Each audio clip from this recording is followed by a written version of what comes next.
Elle a brisé ce dernier biscuit en 4 morceaux. Elle a gardé le plus petit pour elle. Ses 3 enfants ne savaient pas que c'était les dernières provisions.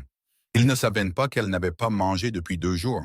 Ils mangeaient en simplement, silencieux et reconnaissants, comme le font les enfants qui font confiance à leur mère pour faire tenir le monde debout, même quand ses mains à elle tremblent. Si cette histoire vous touche, s'il vous plaît, abonnez-vous et suivez-la jusqu'à la toute fin. Et laissez un commentaire. Dites-moi de quelle ville vous nous regardez. Je veux voir jusqu'où cette histoire peut voyager. Eleanor Marsh ne pleurait pas devant ses enfants.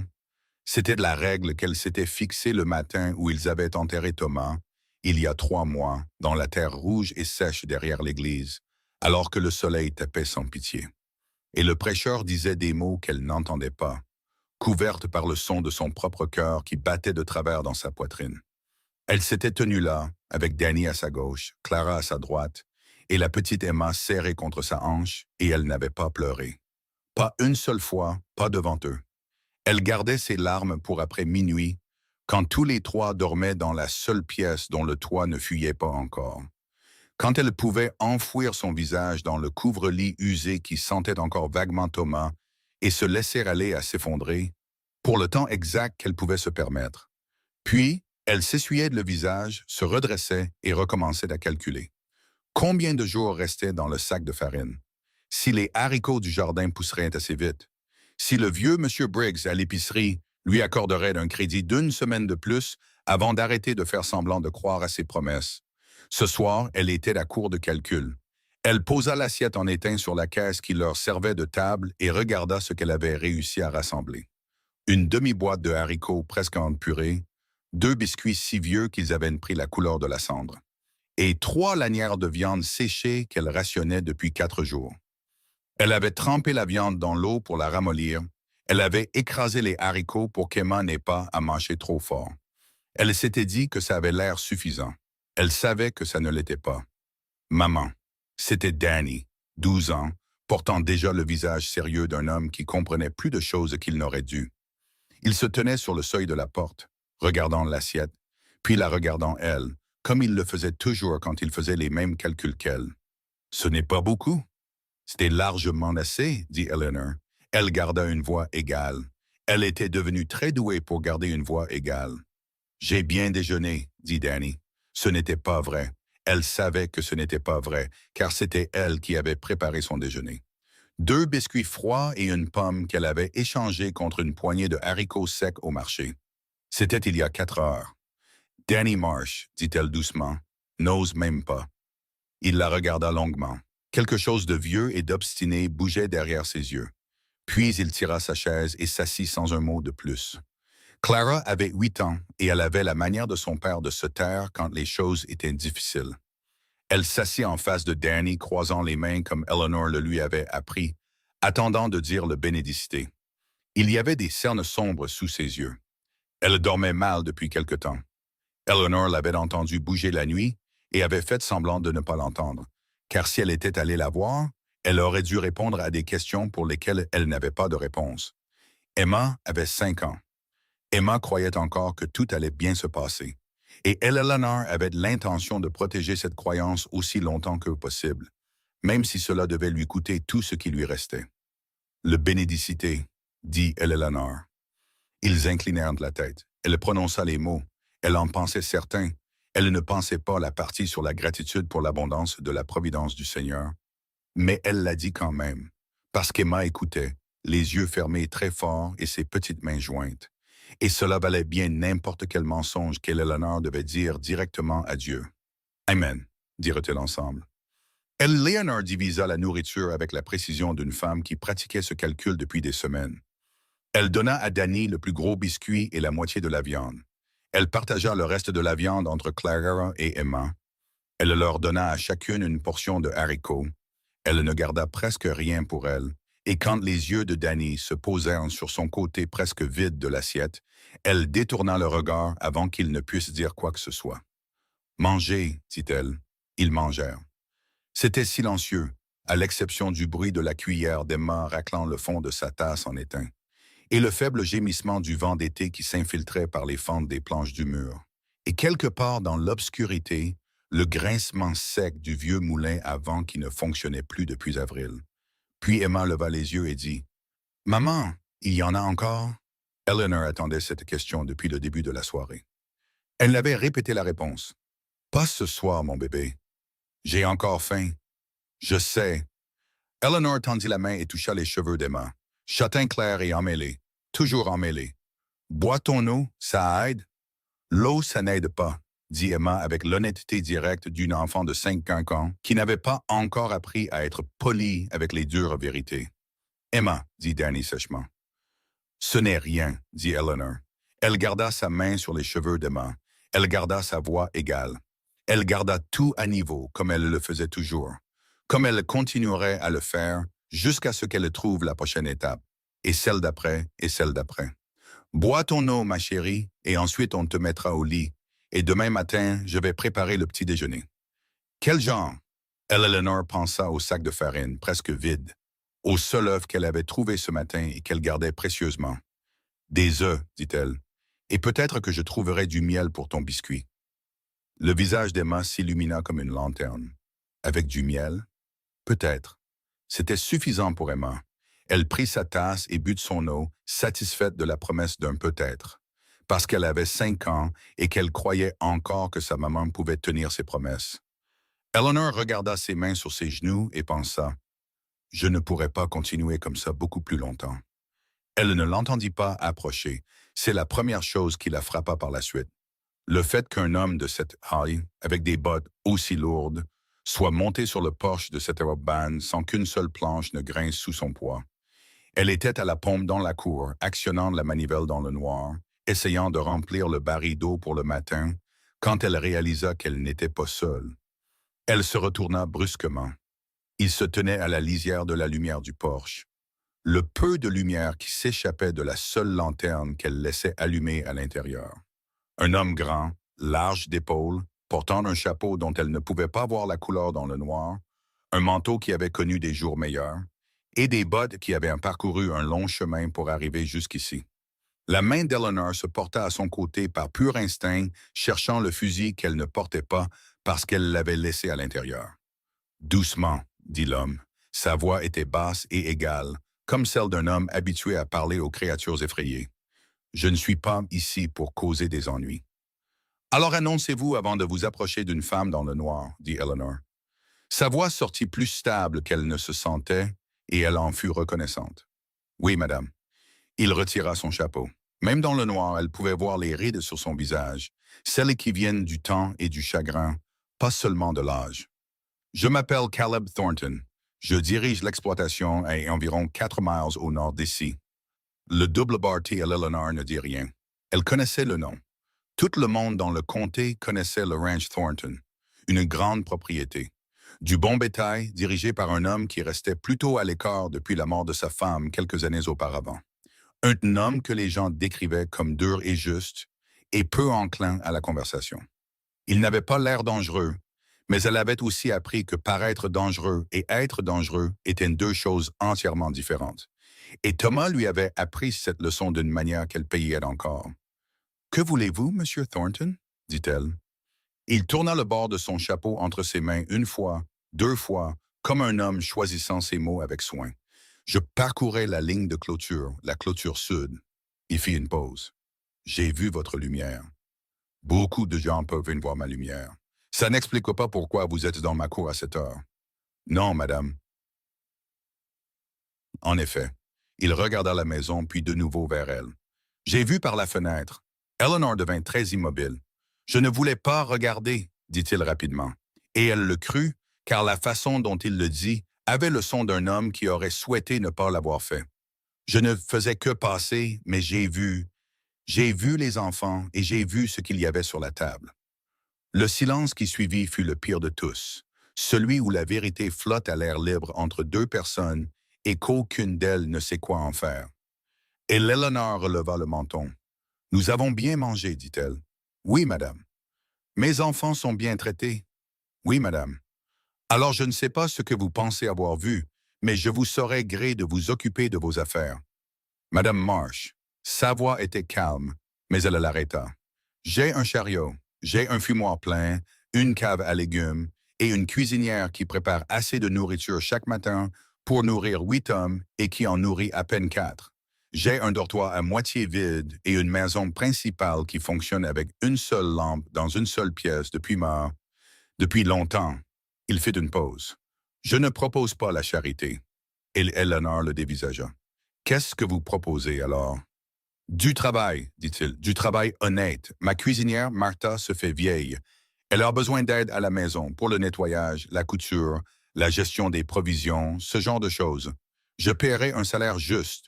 Vous et vos enfants auriez une chambre. Vous auriez des repas. Il s'arrêta. C'est tout ce que je dis. C'est tout? Oui, madame. Eleanor le regarda longuement. Elle essayait de trouver le piège, ce qui se cachait derrière l'offre, ce que les hommes voulaient toujours quand ils se présentaient dans le noir, leur chapeau à la main. Thomas lui avait appris ça aussi. Pas directement, mais elle l'avait appris. Pourquoi, dit-elle. Madame, pourquoi feriez-vous 4 miles de détour dans le noir pour faire une offre comme celle-ci à une femme que vous ne connaissez pas? Il resta silencieux un moment.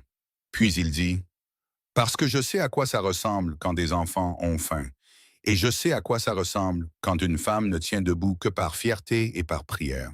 Et je sais... Il s'arrêta puis reprit.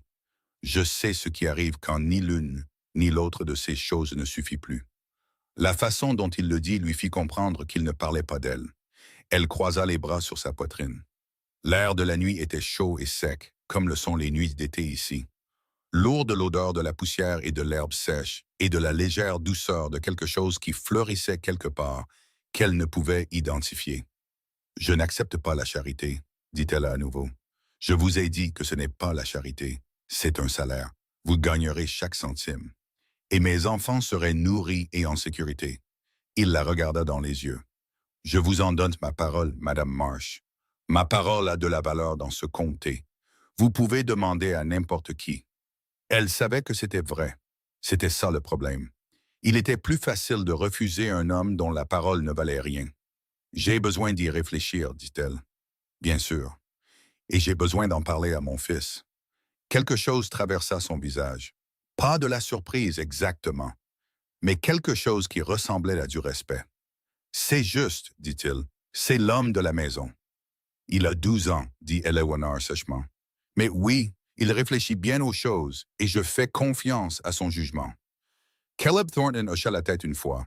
Il remit son chapeau sur sa tête. « Je reviendrai demain aux premières lueurs, si cela vous convient. Si votre réponse est non, je lèverai mon chapeau, je repartirai et je ne vous dérangerai plus jamais. » Il se tourna pour partir, puis s'arrêta. « Madame Marsh, Monsieur Thornton. » En attendant, il plongea la main dans la sacoche de celle du cheval qu'elle n'avait pas remarqué, qui se tenait tranquillement près du poteau de la clôture. Il en sortit quelque chose et le posa sur la rampe du porche sans la regarder. Ce n'est pas de la charité non plus. Considérez ça comme une avance sur salaire. Il se dirigea vers son cheval, monta en selle et s'enfonça dans l'obscurité sans se retourner. Eleanor resta là un long moment. Puis elle se dirigea vers la rampe du porche. Il avait laissé un sac en tissu. À l'intérieur, un morceau de jambon fumé, un bloc de semoule de maïs emballé dans du papier, 4 pommes de terre, un pot de mélasse et un petit cornet de papier de bonbons durs. Elle resta là, tenant les bonbons dans sa main. Et pour la première fois en 3 mois, elle faillit pleurer devant quelqu'un. Mais il n'y avait personne pour la voir, alors elle se laissa aller. Danny était encore réveillé quand elle rentra. Il était assis sur le bord de son lit de camp dans le noir, les coudes sur les genoux, dans la posture d'un garçon qui avait tout entendu à travers les murs minces et qui attendait d'en parler. « Je l'ai entendu, » dit Danny. « Je connais le ranch Thornton, » dit Danny. « C'est une bonne exploitation. Papa disait que Caleb Thornton gérait bien ses terres. » Eleanor posa le sac en tissu sur la table et alluma la deuxième lampe. Elle regarda les yeux de Danny se fixer sur la nourriture. Vraiment se fixer, avec la concentration involontaire d'un enfant qui a faim et qui essaye de ne pas le montrer. La même façon dont elle essayait de ne pas le montrer depuis des semaines. « Il propose du travail, dit-elle. Pour moi, pour aider à la maison. »« Et nous ?» demanda Danny. « Moi, Clara et Emma. » Chambre et repas. Elle fit une pause. Il a donné sa parole. Danny resta silencieux un long moment, retournant la question dans sa tête comme il le faisait avec tout. Sérieusement, méthodiquement, de la même manière que Thomas réfléchissait quand il était au meilleur de sa forme. Est-ce que c'est sûr? Demanda Danny. Je crois que oui. Tu le crois ou tu le sais? Et Eleanor regarda son fils. Elle était si fière de lui qu'elle pouvait à peine respirer parfois. Je le crois assez pour dire oui, dit-elle. Mais je voulais te demander, parce que je suis l'homme de la maison? Parce que tu es mon fils, le corrigea-t-elle, et que cela nous concerne tous. Alors je voulais que tu aies ton mot à dire. Danny regarda le sac de nourriture sur la table. Il regarda la porte fermée derrière laquelle Clara et Emma dormaient, ou essayaient de dormir. Qu'est-ce qui se passe? Dit-il très doucement. Si on reste ici, et Eleanor aurait pu mentir. Elle était douée pour mentir ces derniers temps, à Emma pour le miel, à M. Briggs pour l'argent, à elle-même sur combien de temps elle pourrait encore tenir. Mais Danny méritait mieux que ça. Il avait déjà porté trop de ce fardeau avec elle. Je ne sais pas, dit-elle. J'essaie de trouver une solution et je n'y arrive pas, Danny. Le jardin ne pousse pas comme je l'espérais. Le crédit à l'épicerie et... Elle s'arrêta. Je ne suis pas sûr que nous puissions rester ici beaucoup plus longtemps. Danny hocha lentement la tête. Il se leva, redressa les épaules de la manière qu'elle reconnaissait. La manière qui signifiait qu'il avait pris une décision sur laquelle il ne reviendrait pas. Alors on y va, dit-il, aux premières lueurs. Danny, maman, sa voix était douce mais ferme. Emma a demandé s'il y en avait encore. Elle ne va pas arrêter de demander. Et Clara ne dort pas. Elle croit que je ne le remarque pas, mais je le vois. Et toi? Il la regarda directement, avec des yeux plus vieux que ceux d'un enfant de 12 ans n'avait le droit de l'être. Tu n'as presque rien mangé ce soir. Tu crois que je ne sais pas compter? Ça fait des semaines que je te vois te priver. Eleanor serra les lèvres. On y va, répéta Danny. On y va, on travaille dur et on ne prend rien qu'on n'a pas gagné. Et si cet homme s'avère être autre chose que ce qu'il a dit, alors on part. Il fit une pause. Mais je ne pense pas que ce sera le cas. Qu'est-ce qui te fait dire ça? Danny jeta un coup d'œil au sac en tissu sur la table. Il a laissé des bonbons, dit-il simplement.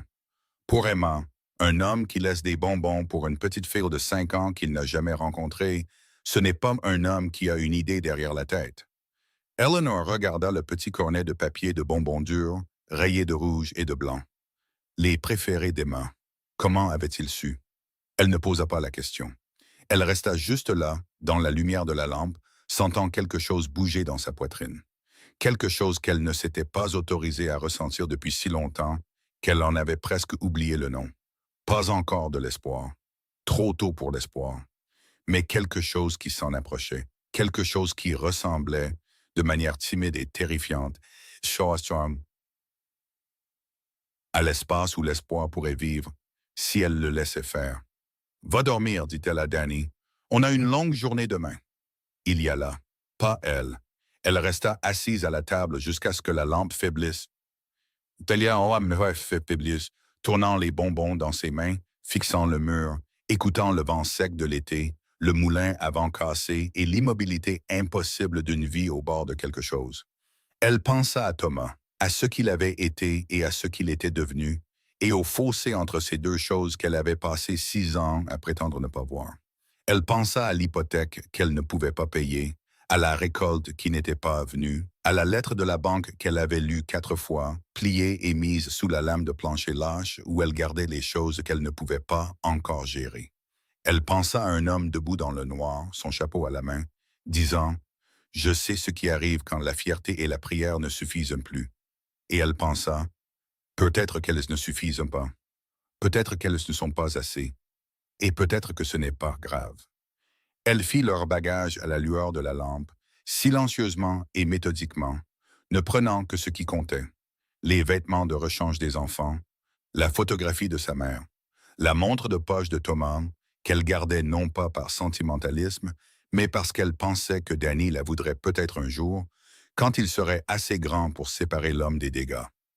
Elle emballa la nourriture que Caleb Thornton avait laissée et ne se dit pas une seule fois qu'elle n'acceptait pas la charité. Car ce soir, elle en avait fini de se mentir sur les choses qui maintenaient ses enfants en vie. Elle plia le couvre-lit qui sentait Thomas. Elle le laissa sur le lit de camp. Certaines choses, on les emporte avec soi. D'autres, on les laisse derrière. Elle commençait seulement à apprendre ce qu'il fallait garder et ce qu'il fallait laisser. Quand elle se coucha enfin, il était presque minuit. Les 3 enfants respiraient profondément et régulièrement dans la pièce voisine, et les étoiles d'été étaient dures et brillantes à travers la vitre fissurée. Et Eleanor Marsh, veuve, mère, femme qui n'avait pas pleuré devant ses enfants depuis 3 mois, posa sa main à plat sur le matelas nu et dit très doucement, à personne et à tout le monde, « Très bien, Thomas, j'y vais. » Elle ne le disait pas comme un pardon. Elle n'en était pas encore là. Elle le disait comme un adieu. Et le matin, quand le chariot arriverait, où elle sortirait par cette porte, le dos droit, le menton haut et ses enfants à ses côtés. Et elle ne regarderait pas en arrière, ni la cabane, ni le moulin à vent cassé, ni la lame de plancher lâche avec ses secrets. Elle regarderait devant elle. Pour la première fois en 3 mois, elle s'autoriserait à regarder devant elle. Caleb Thornton était là avant le lever du soleil, et Eleanor entendit le chariot avant de le voir, le grincement lent et régulier des roues, et le souffle calme des chevaux dans l'obscurité matinale. Elle était déjà debout à la porte, son manteau sur le dos et ses cheveux épinglés, quand il s'arrêta à la clôture. Elle n'avait pas dormi. Elle ne pensait pas que lui non plus, à le voir. Il descendit sans un mot, attacha les chevaux au poteau et se dirigea vers le porche. Il regarda les 2 sacs de farine et la petite malle qu'elle avait mis dehors. Puis il la regarda, et elle soutint son regard directement, comme elle l'avait décidé la nuit dernière. Elle allait faire ça de front, sans excuse, sans explication. « Nous sommes prêts, dit-elle. Il hocha la tête une fois. « Je vais charger ça. Danny peut t'aider. J'en suis sûr. » Il souleva la malle sans paraître forcé, « Mais je m'en occupe. » Elle se tourna pour aller chercher les enfants et faillit percuter Danny, qui était déjà là, sur le seuil, avec Emma sur sa hanche et Clara à ses côtés. Emma avait sa poupée de chiffon sous un bras et regardait Caleb avec l'évaluation ronde et solennelle d'une enfant de 5 ans qui se fait une opinion sur quelque chose d'important. « C'est cet homme-là? » dit Emma. « C'est Monsieur Thornton, » dit Eleanor. Emma l'étudia avec un grand sérieux alors qu'il chargeait la malle sur le chariot. Puis elle dit, « Il est très grand. » Emma. « C'est vrai qu'il l'est, » Caleb avait entendu. Et Eleanor le devina à la façon dont ses épaules bougèrent. Quelque chose qui aurait pu être un rire réprimé disparut avant qu'elle ne puisse en être sûre. Il posa la malle, se retourna et s'accroupit. Il s'accroupit vraiment, un grand homme se pliant en deux pour être à hauteur des yeux d'une enfant de 5 ans. Et il dit, « Tu dois être Emma. » Emma cligna des yeux. « Comment vous savez mon nom? »« Ta maman me l'a dit. » Emma réfléchit à cela, puis elle tendit sa poupée de chiffon. « Elle, c'est Bess. »« Ravi de vous rencontrer, Bess, » dit Caleb avec un sérieux absolu. Et Eleanor sentit quelque chose se tordre dans sa poitrine qu'elle refusa absolument d'identifier. Clara sortit de derrière Danny et dit avec la politesse soignée d'une enfant élevée, pour être polie même quand elle était terrifiée. « Merci de nous laisser venir, Monsieur Thornton. »« Merci à vous de venir, » dit-il. Il se redressa et regarda Danny par-dessus la tête des enfants. Et quelque chose passa entre eux, d'homme à homme, ou presque. Un regard qui reconnaissait quelque chose sans le nommer. « Je peux monter devant, » dit Danny, « aider à surveiller la route. »« J'apprécierais, » dit Caleb. Eleanor regarda son fils monter sur le siège du chariot, la colonne vertébrale droite et la mâchoire serrée, et elle pensa, « Thomas, regarde ton fils, regarde ce qu'il devient. » Elle ne se permit pas de penser si Thomas l'aurait reconnu. La route vers le Double Bar faisait 4 miles de terre battue par l'été, et Caleb conduisait l'attelage avec la facilité tranquille d'un homme qui avait fait ce trajet 10 000 fois. Danny était assis à côté de lui sur le siège, sans parler, ce qui, Eleanor le soupçonnait, était exactement la bonne chose à faire. 2 personnes silencieuses se reconnaissant à travers le fossé de l'âge. À l'arrière du chariot, Eleanor était assise, le dos contre les ridelles, Clara appuyée contre son épaule et Emma blottie, la tête sur les genoux d'Eleanor, déjà à moitié endormie. Malgré les secousses et les cahots, Clara ne dormait pas. Clara regardait le ciel sombre au-dessus d'eux s'éclaircir progressivement. Et Eleanor savait, à la façon dont la bouche de sa fille était crispée, qu'elle réfléchissait intensément à quelque chose. « Maman, » dit Clara assez bas pour que ça ne porte pas jusqu'à l'avant. « Et s'il ne nous aime pas là-bas? » Eleanor lissa les cheveux de Clara sur son front. Qu'est-ce qui te fait demander ça? Parce que... Clara fit une pause. À l'école et en ville, depuis que papa est mort, les gens nous regardent différemment, comme si on était des problèmes. Eleanor garda une respiration régulière. Elle savait ce que Clara voulait dire.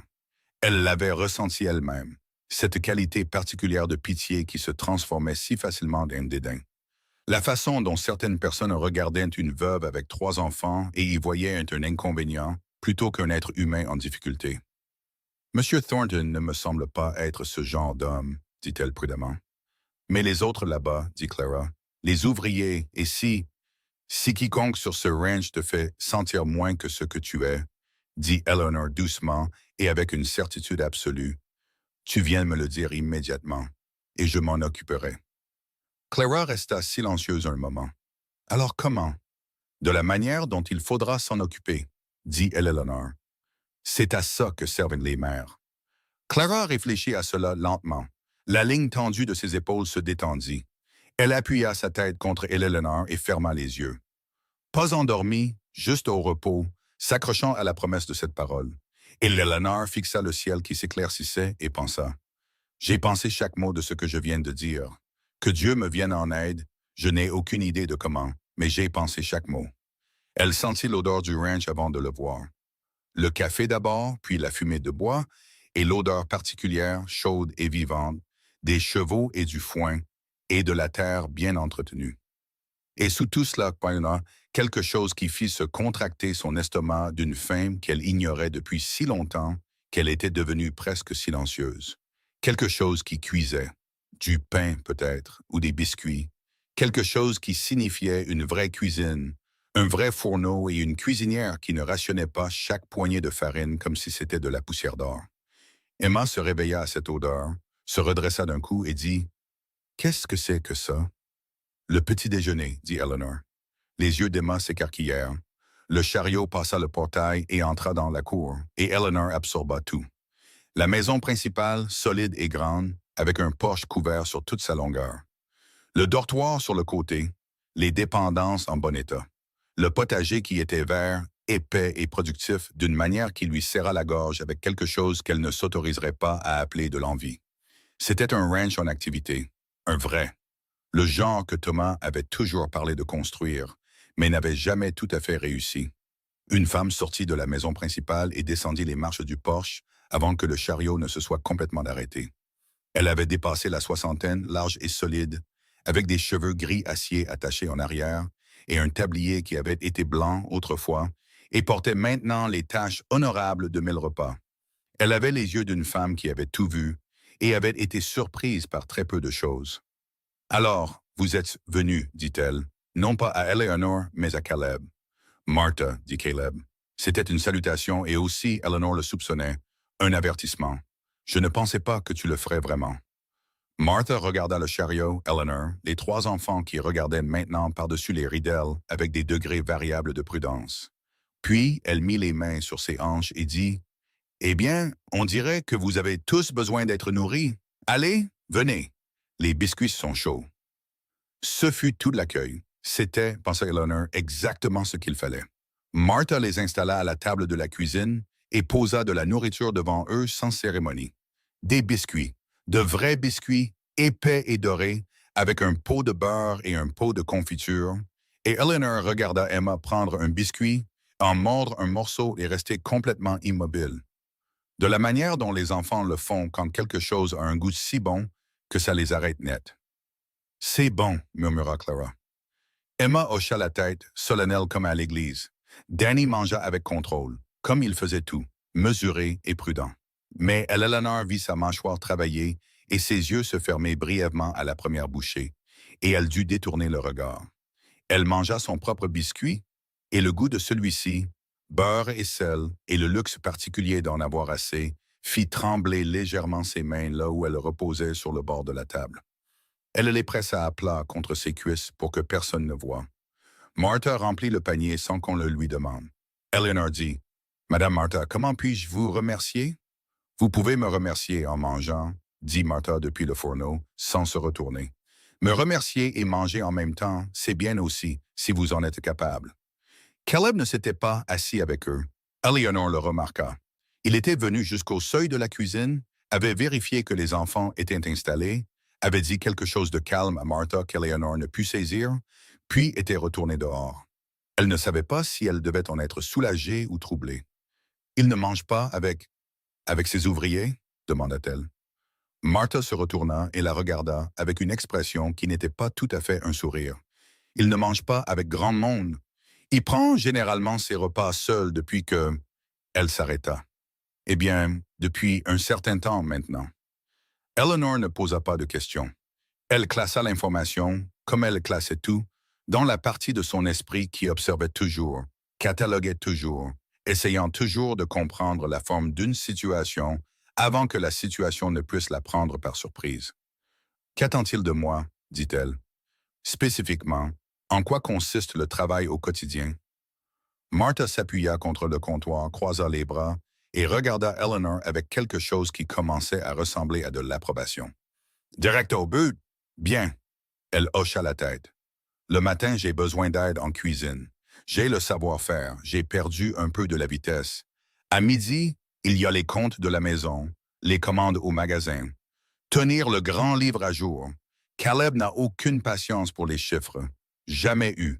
L'après-midi, couture, rangement, tout ce qu'il y a à faire. Elle fit une pause. Les dimanches sont à vous. Ce que vous voulez faire le dimanche, c'est votre affaire. Les enfants. La petite peut rester près de vous pendant que vous travaillez. Les deux plus grands, il y a plein de choses à faire sur ce ranch pour les occuper s'ils sont volontaires. Elle jeta un coup d'œil à Danny, qui écoutait très attentivement tout en faisant semblant de ne pas le faire. « Tu es prête à travailler, mon garçon? » Danny croisa son regard. « Oui, madame. » Bonne réponse. Martha se tourna de nouveau vers Eleanor. « Le cuisinier du dortoir nourrit les hommes. Je nourris la maison. Vous et vos enfants mangez avec moi. C'est comme ça. » Elle le dit avec une fermeté qui clôtura le sujet avant qu'Eleanor ne puisse se demander si elle devait objecter. Eleanor dit, « Cela semble juste. » « C'est juste, » dit simplement Martha. Caleb Thornton ne fait pas dans l'injustice. C'est peut-être sa seule vertu constante.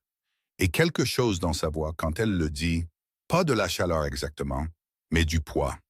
Le poids d'une longue connaissance, dit à Eleanor que Martha était avec cette famille depuis assez longtemps, pour connaître la différence entre l'homme dont les gens parlaient et l'homme qui existait réellement. Caleb vint la trouver en fin de matinée. Eleanor était dans la petite pièce à côté de la cuisine qui servait de bureau, travaillant sur les livres de compte avec la concentration d'une femme qui avait géré un budget familial défaillant pendant assez longtemps pour qu'un vrai budget lui semble presque étranger. Les chiffres ici étaient ordonnés, organisés, les entrées étaient claires, bien que peu fréquentes. Caleb avait payé les factures et commandé les fournitures plus ou moins de mémoire, elle le soupçonnait, remplissant le livre quand il y pensait. Elle avait déjà trouvé 2 erreurs de facturation en sa faveur. Elle entendit ses bottes dans le couloir et leva les yeux. Il s'arrêta sur le seuil, regarda le grand livre ouvert devant elle, la regarda et dit, « Vous n'étiez pas obligé de commencer aujourd'hui. »« Je sais, dit-elle, je le voulais. » Il resta silencieux un moment. « Martha vous nourrit bien? »« Très bien, merci. » Une autre pause. Il tourna son chapeau entre ses mains, le même geste que la nuit précédente, remarqua-t-elle. Il le faisait quand il réfléchissait. Les enfants s'installent. Emma a déjà revendiqué un coin de la cuisine comme son territoire personnel, et Martha semble trouver cela acceptable. Alors je dirais que oui. Elle fit une pause. Clara et Danny s'adaptent. Ils iront bien. Il hocha la tête. Il ne bougea pas du seuil. « Monsieur Thornton, dit-elle en gardant une voix égale, j'ai trouvé 2 erreurs de facturation dans le livre des fournitures. Briggs de l'épicerie vous a surfacturé. Je peux le documenter et vous pouvez régler ça avec lui, ou je peux écrire la lettre moi-même si vous préférez. » Il cligna des yeux. Juste une fois, un petit clignement de surprise authentique, rapidement maîtrisé. « Il m'a surfacturé. À mon compte depuis environ 8 mois. » Elle tourna le grand livre et montra les colonnes. Ici et ici, de petites sommes, assez petites pour passer inaperçues si on ne les cherche pas spécifiquement. Caleb resta silencieux un moment, regardant les chiffres. Puis il dit, « Ce fils de... » Il se rattrapa. « Excusez-moi. » Vous êtes excusé, dit Eleanor. Écrivez la lettre, dit-il. Je la signerai. Très bien. Il la regarda un moment de plus, puis il dit, vous êtes doué avec les chiffres. Thomas, mon mari, ne l'était pas. Elle garda une voix neutre. Alors j'ai appris à l'être. Caleb hocha lentement la tête. Il lisait quelque chose là-dedans. Elle pouvait le sentir. Il lisait le fossé entre ce qu'elle avait dit et ce qu'elle n'avait pas dit. De la manière dont une personne le fait quand elle est assez perspicace pour savoir que ce qui est omis est souvent le plus important. Madame Marsh, dit-il. Eleanor, dit-elle. Elle n'était pas sûre de pourquoi elle l'avait dit. C'est juste sorti. Vous n'avez pas besoin de continuer à m'appeler Madame Marsh. Eleanor. Puis il le dit une fois, comme s'il testait le poids du nom. Si vous trouvez autre chose qui ne va pas dans ces livres, quoi que ce soit, je veux le savoir. Bien sûr. Et s'il y a quoi que ce soit dont vous avez besoin, pour vous ou vos enfants, vous le dites à Martha ou vous me le dites. Monsieur Thornton. Caleb, elle le regarda. Caleb, dit-elle de la même manière qu'il avait dit son nom. Une fois, avec précaution, comme quelque chose de fragile. Je n'ai pas l'habitude de demander des choses. Je sais, dit-il. Je ne vous demande pas de vous y habituer. Je vous demande juste de le faire quand même. Il mit son chapeau. Je serai au pâturage sud la majeure partie de la journée. Si vous avez besoin de quoi que ce soit avant le souper, il partit, et Eleanor se retourna vers le grand livre et fixa les colonnes de chiffres sans les voir. Elle pensa, cet homme est soit exactement ce qu'il paraît être, soit je suis la plus grande idiote qui ait jamais respiré. Elle pensa, je ne peux pas me permettre d'être une idiote. Elle pensa, je ne me suis pas sentie autant une personne depuis 3 mois. Elle prit la plume et se remit au travail. Les ennuis commencèrent à midi. Elle l'entendit avant de le comprendre. Des voix qui s'élevaient en direction du dortoir, puis le son aigu et perçant de la voix de Danny qui coupait à travers les autres. Et Eleanor était sortie du bureau et avait traversé la cour avant même d'avoir consciemment décidé de bouger. Il y avait 3 ouvrières de range debout, en cercle lâche, et au milieu de ce cercle se trouvait Danny. Et la qualité spécifique de la façon dont Danny se tenait, carré, le menton levé, les mains le long du corps. La façon dont il se tenait quand il avait décidé quelque chose dit à Eleanor tout ce qu'elle avait besoin de savoir sur les 5 dernières minutes. L'homme qui parlait était grand, peut-être 40 ans, avec un visage brûlé par le soleil et un air général de quelqu'un qui avait l'habitude d'être la voix la plus forte dans n'importe quelle pièce. Il souriait d'une manière qui n'atteignait pas ses yeux. « Je dis juste, gamin, que ce n'est pas une maison de charité ici. »« Je le sais, » dit Danny. Sa voix était égale. Il tenait ça d'elle, et elle en ressentit une fierté féroce, même si son pouls martelait. « Je ne suis pas ici pour la charité. Ma mère travaille pour M. Thornton. » « Bien sûr qu'elle travaille, » dit l'homme, et la façon dont il le dit, l'insinuation particulière qu'il mit dans les mots, fit que la vision d'Eleanor devint légèrement rouge sur les bords. Elle entra dans le cercle et les hommes s'écartèrent pour elle. Non pas parce qu'ils étaient polis, mais parce que quelque chose sur son visage en faisait le chemin de moindre résistance. Elle s'arrêta devant le grand homme, le regarda directement et dit doucement et avec une grande précision, « Mon fils a 12 ans. » L'homme cligna des yeux. « Il est venu ici pour voir s'il y avait du travail qu'il pouvait faire pour aider sur le ranch, dit-elle. Ce n'est pas le comportement d'un garçon qui attend la charité. C'est le comportement d'un garçon avec plus de décence que la plupart des hommes adultes que j'ai jamais rencontrés. » Elle fit une pause. « Est-ce qu'on se comprend? » L'homme la fixa. Les 2 autres étaient très immobiles. « Oui, madame, dit-il. » Et il ne semblait pas être poli. Il semblait juste avoir été remis à sa place et ne pas savoir comment s'en sortir.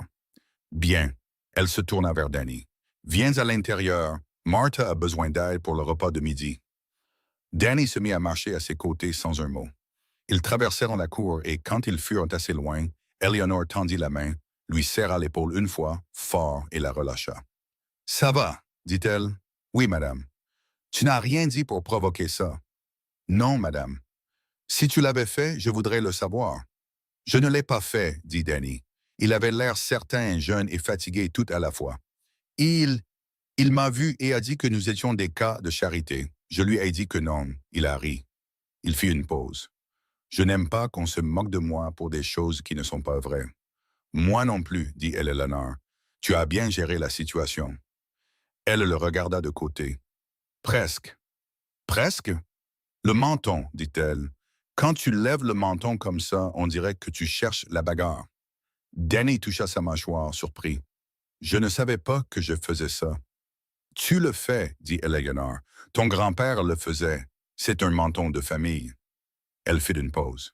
Ce n'est pas mal en soi. Sois-en juste conscient. Danny marcha silencieusement un moment, puis très doucement. Cet homme va-t-il causer des problèmes? Je ne sais pas, dit honnêtement Eleanor. Mais s'il le fait, ce ne sera pas à toi de gérer ça. C'est mon travail. Et celui de M. Thornton, hésita-t-elle. Peut-être. Bien, dit Danny avec la confiance simple d'un enfant de 12 ans en la justice naturelle d'un grand homme en position d'autorité. Et Eleanor faillit rire. Elle en parla à Caleb au souper. Pas le récit complet. Elle le garda mesuré, factuel, de la manière dont elle l'aurait écrit dans le grand livre. Un désaccord. Le nom de l'homme que l'un des autres ouvriers lui avait donné. Holt. Ce qui avait été dit. Comment ça s'était résolu? Caleb écouta sans l'interrompre. Sa mâchoire se serra une fois à la partie sur la remarque de la charité. C'était le seul signe.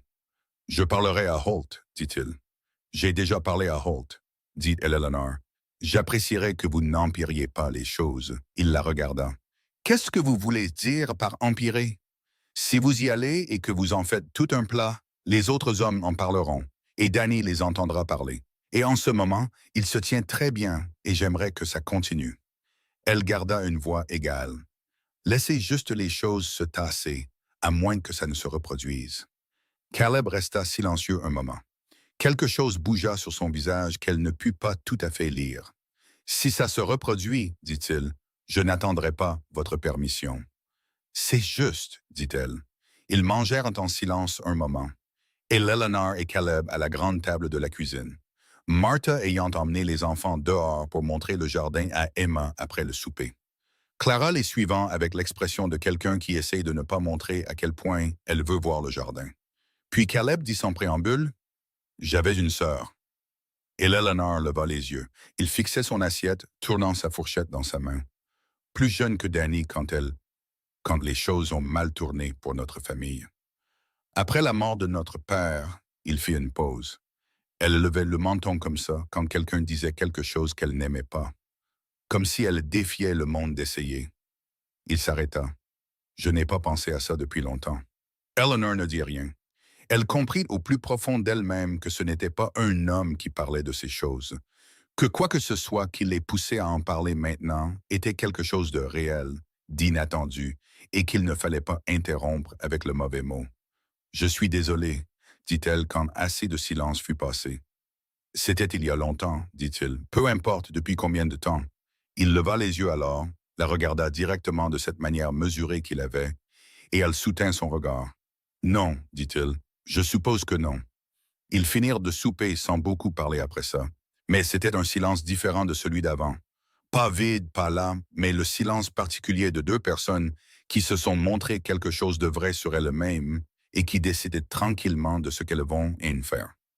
Quand Eleanor se leva pour débarrasser les assiettes, elle dit « Le grand livre sera en ordre d'ici demain matin et j'aurai rédigé la lettre pour Briggs d'ici là aussi. »« Merci, dit Caleb. »« Vous me payez pour ça, dit-elle. Ça ne veut pas dire que je ne peux pas dire merci. » Elle porta les assiettes à l'évier. Elle lui tournait le dos et elle en était heureuse, car elle souriait et elle n'était pas prête à le laisser voir ça pour l'instant. Dehors, à travers la fenêtre de la cuisine, elle pouvait entendre Emma crier de joie à propos de quelque chose dans le jardin de Martha, et le rire surpris et sincère de Clara qui éclatait, et la voix de Danny disant quelque chose de bas, qui fit rire les deux filles encore plus fort. Elle n'avait pas entendu Clara rire comme ça depuis avant la mort de Thomas. Elle se tenait à l'évier, les yeux fermés, les mains enroulées autour d'une assiette en étain, et elle se laissa sentir tout le poids de ce moment. Pas de la joie, pas encore. Elle était trop prudente pour la joie si tôt, mais quelque chose de vrai, de solide, et qui valait la peine d'être retenu. Quelque chose qui disait que c'était le bon choix. Quoi qu'il arrive ensuite, c'était le bon choix. La lettre à Briggs partit un mardi, et le jeudi, toute la ville était au courant. Et Eleanor l'apprit de Martha, qui l'apprit du livreur du magasin d'aliments pour bétail, qui l'avait apparemment entendu de Briggs lui-même. Briggs avait raconté l'histoire au saloon, dans une version où Eleanor Marsh était une femme ingrate, semant la zizanie grâce à la charité d'un homme qui lui avait accordé un crédit plus longtemps qu'elle ne le méritait. Au moment où l'histoire fit son troisième tour de Millhaven, elle avait acquis des détails qui n'avaient aucun rapport avec la vérité, y compris, et c'est ce qui fit qu'Eleanor posa sa tasse de café très soigneusement sur la table de la cuisine, la suggestion que son arrangement avec Caleb Thornton n'était pas de nature strictement professionnelle. Qui a dit ça? Dit Eleanor. L'expression de Martha était prudente. Peu importe qui l'a dit en premier. Ce qui compte, c'est que ça circule. Ça compte pour moi. Eleanor. Martha s'assit en face d'elle, ce qu'elle faisait rarement pendant les heures de travail, ce qui signifiait qu'elle traitait cela comme quelque chose en dehors des heures de travail. Dans une ville de cette taille, une veuve avec 3 enfants qui s'installe sur la propriété d'un rancher, en moins de 2 semaines, les gens vont parler. Ça ne le rend pas juste. Ça le rend prévisible. Je dors dans la chambre de la gérante de maison, à côté de la cuisine, dit Eleanor. Mes enfants sont dans la chambre attenante. J'ai parlé à Caleb Thornton au souper et au bureau, et nulle part d'ailleurs. Je le sais. Alors, Eleanor, Martha joignit ses mains sur la table. Je le sais, tu le sais, Caleb le sait. La question est de savoir ce que tu veux faire à propos des gens qui ne le savent pas et qui ne sont pas enclins à s'en soucier. Eleanor regarda ses mains. Elle les avait frottées ce matin, comme elle les frottait tous les matins. Une habitude héritée des mois passés dans la cabane, quand des mains propres semblaient être la seule dignité qu'elle pouvait encore contrôler. C'étaient de bonnes mains, des mains de travailleuse. Elle n'en avait pas honte, ni de tout ce qu'elle avait fait avec. Rien, dit-elle. Martha haussa un sourcil. Je ne vais rien faire à propos des commérages, dit Eleanor. J'ai 3 enfants à nourrir, un grand livre à équilibrer et une maison à gérer. Je n'ai pas le temps de courir après chaque mot laid qui sort de la bouche d'un homme dans un saloon. Elle reprit son café. Si les rumeurs deviennent assez graves pour causer un vrai problème, je m'occuperai d'un vrai problème. D'ici là, j'ai du travail à faire. Martha resta silencieuse un moment, puis elle dit « Caleb va l'entendre. » « Oui, il ne va pas être content. »« Non, convint Eleanor, il ne le sera pas. » Il l'entendit cet après-midi même.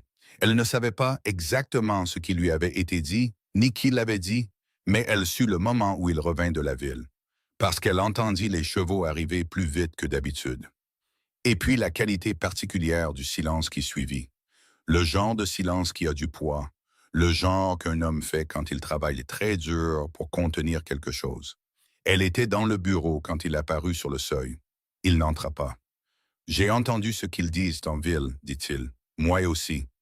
Je veux que vous sachiez, Caleb, elle leva les yeux du grand livre. Je sais, je ne m'en inquiète pas. Il resta là un moment, et elle pouvait voir l'effort que cela lui coûtait.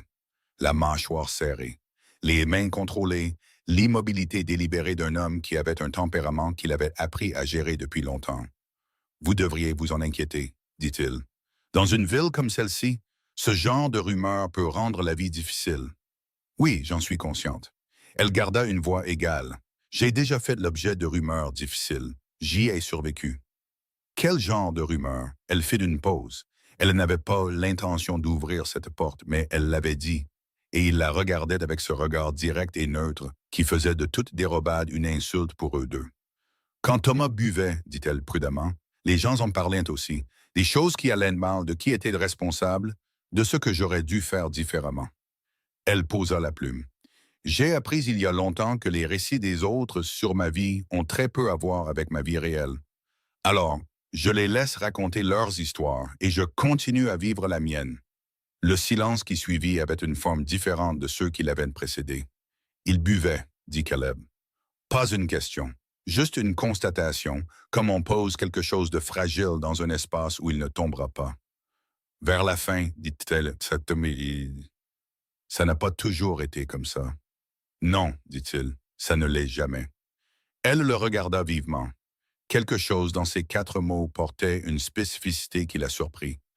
Le son d'un homme qui connaissait ce pays particulier de l'intérieur, pas par observation. Il la vit de le regarder. « Mon père, dit-il brièvement.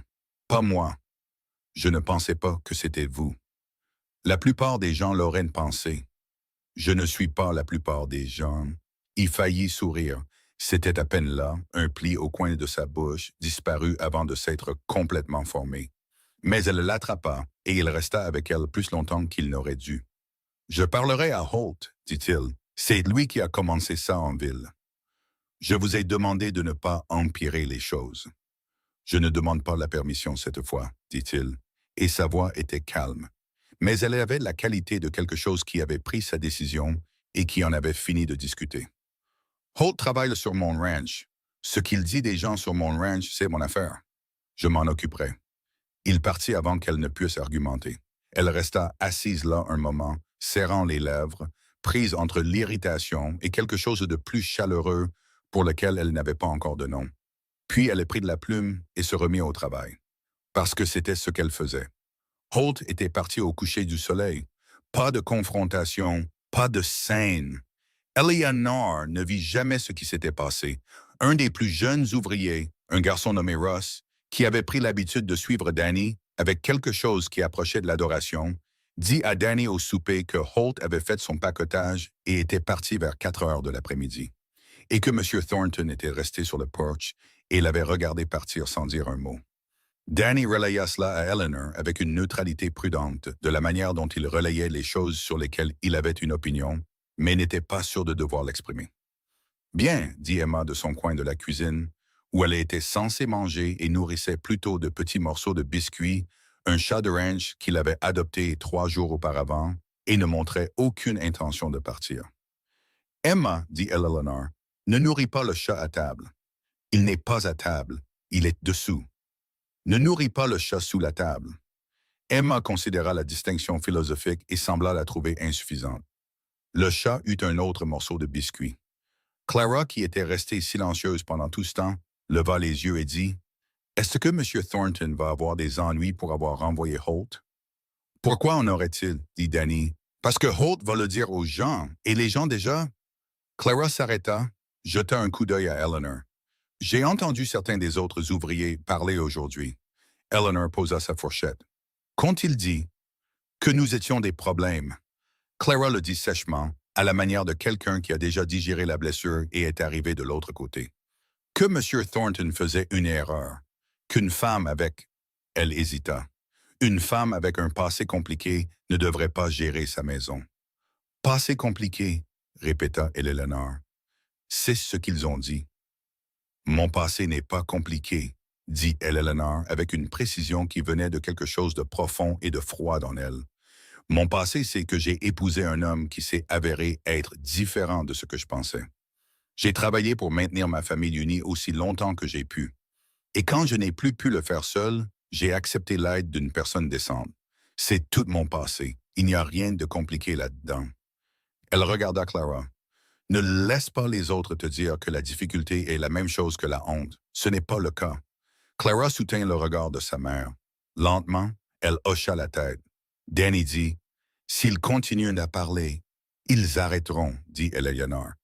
Finalement, les gens se lassent de parler de choses qui ne leur donnent pas la réaction qu'ils recherchent. Elle le dit avec plus de certitude qu'elle n'en ressentait. Ce qu'elle ressentait, sous la certitude qu'elle jouait pour ses enfants, c'était le premier bord mince et froid d'une vraie peur. Pas pour elle-même, mais pour eux. Pour Danny, qui essayait de gagner le respect d'hommes qui avaient déjà décidé de ce qu'il était. Pour Clara, qui absorbait le poids de la cruauté des autres avec cette dignité silencieuse et non surprise qui brisait le cœur d'Eleanor, précisément parce qu'un enfant devrait être surpris par la cruauté. Pour Emma, qui était encore assez jeune pour que le chat sous la table soit le problème le plus pressant de son monde, et Eleanor était farouchement, désespérément déterminée à ce que cela reste ainsi aussi longtemps que possible. Les papiers arrivèrent le vendredi matin. Un homme à cheval s'arrêta au portail juste après le petit déjeuner. Un homme mince en costume de ville, pas un local, avec une sacoche en cuir et l'air de quelqu'un qui apporte des nouvelles qu'il est personnellement heureux de ne pas recevoir. Il demanda Mme Eleanor Marsh par son nom. Eleanor sortit elle-même sur le porche. L'homme lui tendit une enveloppe et dit « J'ai pour instruction de m'assurer que vous la receviez personnellement, madame. » Et la formalité de la chose, le son légal, fit se nouer quelque chose de froid dans son estomac. Elle attendit qu'il soit parti avant de l'ouvrir. Elle l'a lu 2 fois. Puis elle s'assit sur les marches du porche, ce qu'elle ne faisait jamais. Eleanor Marsh ne s'asseyait pas sur les marches, elle ne s'affalait pas, elle se tenait droite en public à tout moment, et qu'elle s'assit là, le papier à la main, et le lut une 3e fois. Parce que 3 fois n'avaient pas changé ce qu'il disait, mais elle continuait de penser qu'elle avait sûrement manqué quelque chose, qu'il y avait sûrement une partie de tout ça qui avait un sens. Martha la trouva là, 8 minutes plus tard. Eleanor. La voix de Martha s'aiguisa immédiatement, la voix d'une femme qui reconnaissait la crise à sa forme. Qu'est-ce que c'est? Eleanor lui tendit les papiers. Martha lut. Son expression ne changea pas, ce qui était une sorte de réponse en soi. La banque, dit Eleanor. Thomas a contracté un 2e prêt 6 mois avant de mourir, sur la propriété. Je n'étais pas au courant. Elle entendit sa propre voix, égale, étrange et très lointaine. Je connaissais la première hypothèque. Je savais que nous étions en retard dessus. Je ne savais pas qu'il y en avait une 2e. Il ne me l'a pas dit, elle s'arrêta. La banque la réclame, la totalité, 30 jours. Combien? Dit Martha. Et Eleanor nomma le chiffre. Le silence de Martha fut d'une réponse suffisante. Je ne l'ai pas, dit Eleanor. Je ne l'ai jamais eu. Je n'ai même pas... Elle posa sa main à plat sur son genou, un geste pour empêcher ses mains de trembler. Il n'y a plus de propriété à saisir. La banque le sait déjà. Ce qu'ils veulent... Elle s'arrêta de nouveau. Elle regarda le papier. La propriété était à mon nom. Ça veut dire que la dette est à mon nom. Ce qui veut dire qu'ils peuvent... Ils peuvent saisir votre salaire, dit Martha. Oui. Le mot resta là, entre elles, dans l'air chaud du matin d'été. Martha s'assit à côté d'elle sur les marches du porche, ce qu'Eleanor soupçonnait Martha de ne pas avoir fait depuis au moins une décennie, à en juger par le bruit que cela fit. « Depuis combien de temps tu savais pour la première hypothèque ?» dit-elle. « Depuis la mort de Thomas. La banque a envoyé un avis 2 semaines après. » Eleanor rit et s'assonna faux, mince et dur sur les bords. « J'essayais de trouver comment couvrir ça. Je n'ai jamais su qu'il y en avait une 2e derrière. » Il a dû... Elle s'arrêta. Elle ne dirait pas ce qu'il avait dû faire avec l'argent. Elle avait une assez bonne idée, et le nommer lui donnait l'impression de rouvrir quelque chose qu'elle avait travaillé très dur à fermer. « J'ai besoin de réfléchir, dit-elle. J'ai besoin de trouver quelles sont mes options. »« Tes options, dit Martha, incluent d'en parler à Caleb. »« Non. » Eleanor. Non, elle se leva, elle plia les papiers, elle les mit dans la poche de son tablier, qui n'était pas assez grande pour eux, alors ils dépassaient en haut, ce qui était indigne, et elle était trop secouée pour s'en soucier. Ce n'est pas son problème. Je suis venu ici pour travailler, pas pour apporter mes catastrophes à sa porte. Tu penses qu'il le verrait comme ça? Peu importe comment il le verrait, c'est comme ça que je le vois. Elle regarda Martha directement. Je vais trouver une solution. J'ai trouvé des solutions seule pendant 6 ans, et je suis toujours debout. C'est juste une chose de plus. Martha la regarda pendant un long moment d'évaluation. « Tu es la femme la plus têtue que j'ai rencontrée en 63 ans de vie, » dit-elle, « et ça m'inclut, ce qui n'est pas peu dire. » Merci, dit Eleanor, et elle rentra à l'intérieur. Elle passa le vendredi soir à revoir tous les chiffres qu'elle connaissait. Son salaire, l'échéancier de la dette, ce que coûterait un avocat si elle contestait les termes. S'il y avait des motifs de contestation, si Thomas avait signé quelque chose dont on ne lui avait pas parlé, si elle avait la moindre base légale en tant que conjointe survivante d'un homme qui avait apparemment mené des affaires financières dont elle n'avait aucune connaissance. Plus elle calculait, pire c'était. Elle était encore au bureau à minuit quand elle entendit des bottes dans le couloir et la voix calme de Caleb de l'autre côté de la porte du bureau. La lampe est allumée là-dedans depuis 5 heures. Elle ne dit rien. Une pause. Alors, j'entre, à moins que vous ne me disiez de ne pas le faire. Elle ne dit rien. Il entra.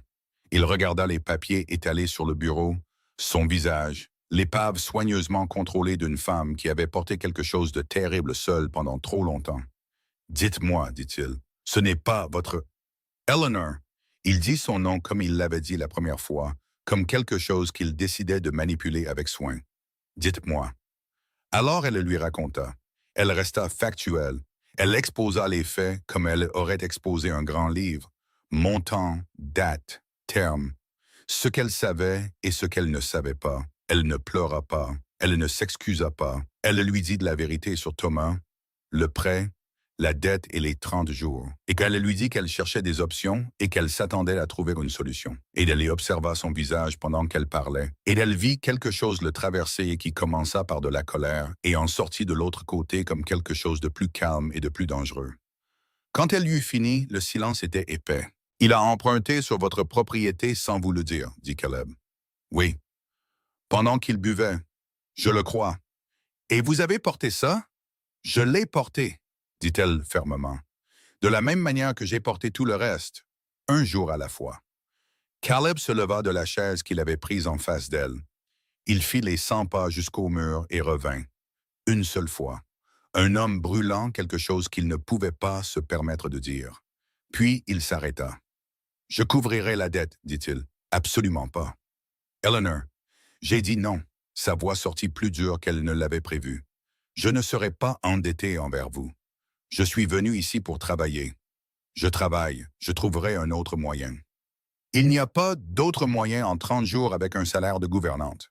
Alors je trouverai un avocat et je contesterai les termes. Le prêt a été fait sans ma connaissance ni mon consentement. Il y a peut-être des motifs. Cela prendra des mois et coûtera de l'argent que vous n'avez pas. Alors je trouverai l'argent. Comment? Il ne criait pas. Sa voix était toujours bête et contrôlée, mais il y avait quelque chose de brut dedans maintenant. De la frustration et quelque chose sous la frustration. Quelque chose qui semblait concerner plus que de l'argent. Dites-moi comment, Eleanor, parce que je vous regarde vous tenir debout avec fierté et courage depuis la minute où je vous ai rencontré. Et j'ai... Il s'arrêta, serra la mâchoire, recommença plus prudemment. Vous n'avez pas à tout faire seul, c'est tout ce que je dis. J'ai tout fait seul pendant très longtemps, dit-elle. Je sais comment faire. Je sais que vous savez comment faire, dit-il. Ce n'est pas la question. Alors, quelle est la question? Il la regarda par-dessus le bureau. À la lumière de la lampe, son visage n'était qu'ombre et angle, et elle ne pouvait pas le lire entièrement, ce qui la frustrait. Parce qu'elle était douée pour lire les gens. Elle avait appris à l'être par nécessité. Et Caleb Thornton avait des recoins qu'elle ne pouvait pas tout à fait atteindre.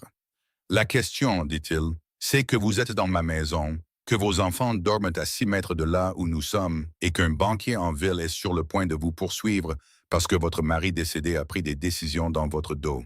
Et je suis en position de l'arrêter. Il fit une pause. Laissez-moi l'arrêter.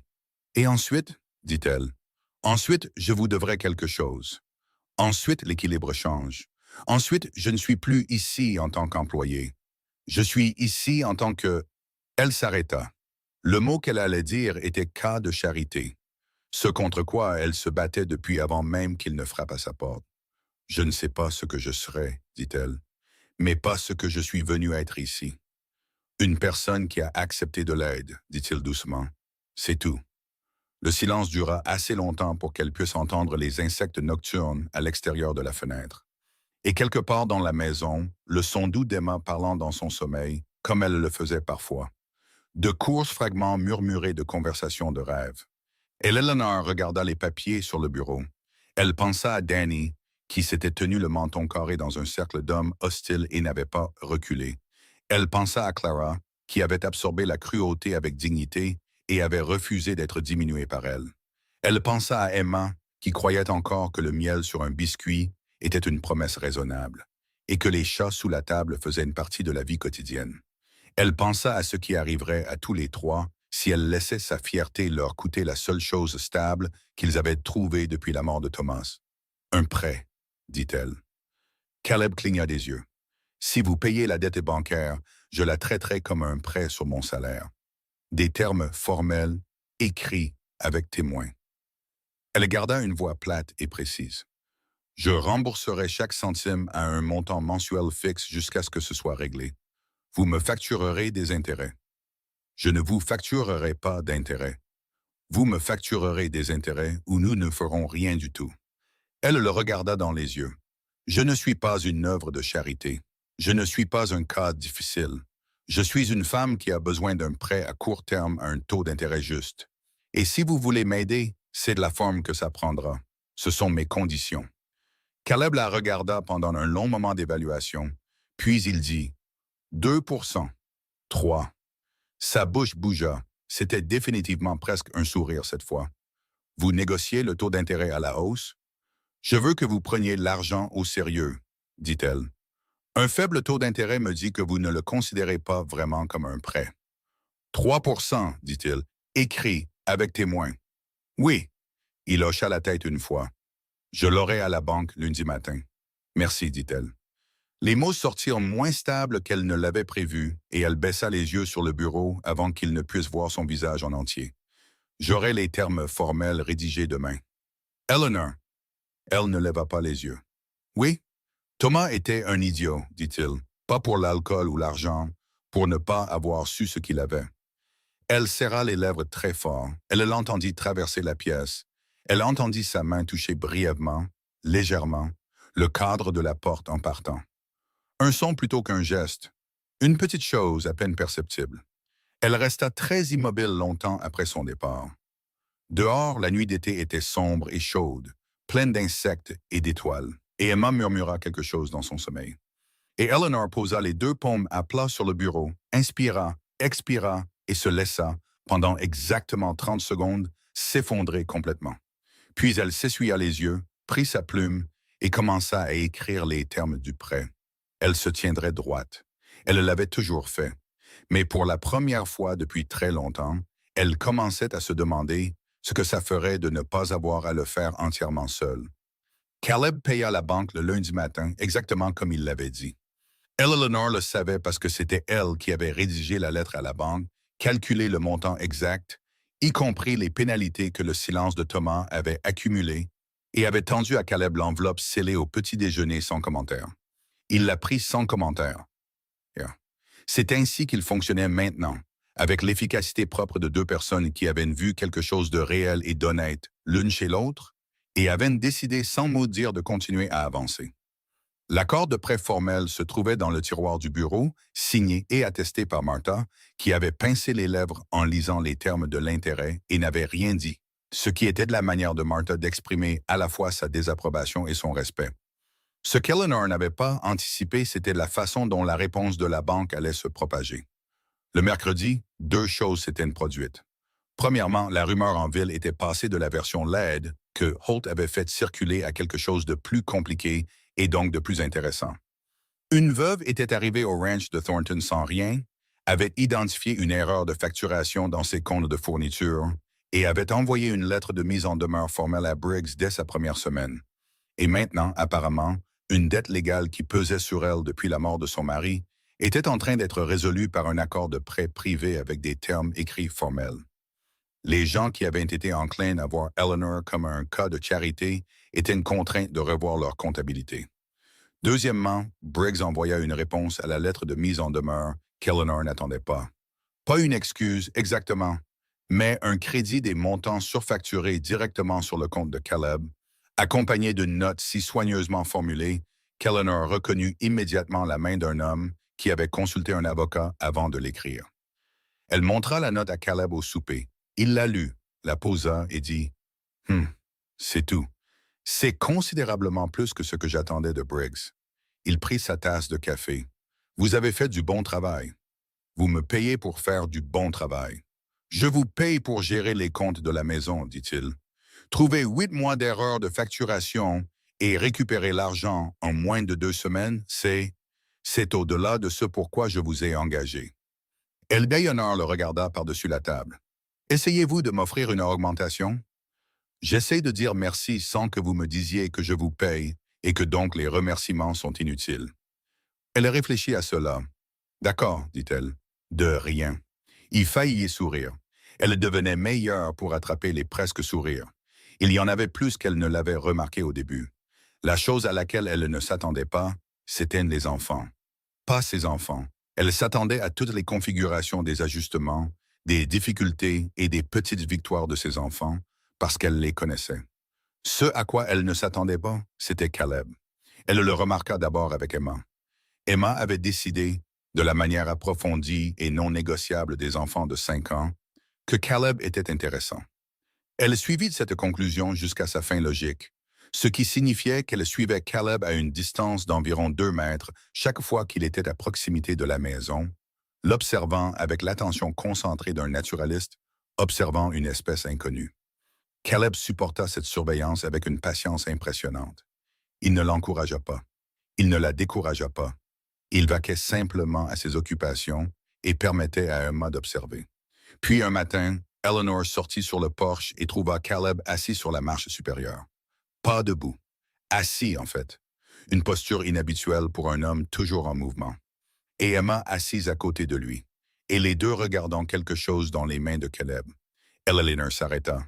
« Qu'est-ce que c'est? » dit Emma. « Un crapaud cornu, dit Caleb. Regarde, vois les épines le long du dos? Est-ce que ça mord? Non, il se gonfle pour paraître plus gros qu'il ne l'est. Emma considéra cela avec un grand sérieux. Je fais ça aussi parfois. Ah oui, dit Caleb. Quand les garçons à l'école sont méchants, je me tiens bien droite et je les regarde comme ça. Emma fit une démonstration du regard, qui était une impressionnante imitation du regard précis et neutre de sa mère, bien qu'exécuté à environ 1/3 de la hauteur. Et ils arrêtent.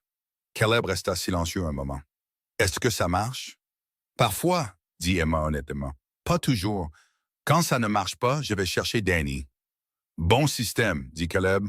Emma tendit la main et toucha le dos du crapaud cornu avec un doigt, avec précaution. Maman dit de ne pas ramasser les choses sauvages. Ta maman a raison. Mais vous l'avez fait. Je vais le remettre dans 1 minute, dit-il.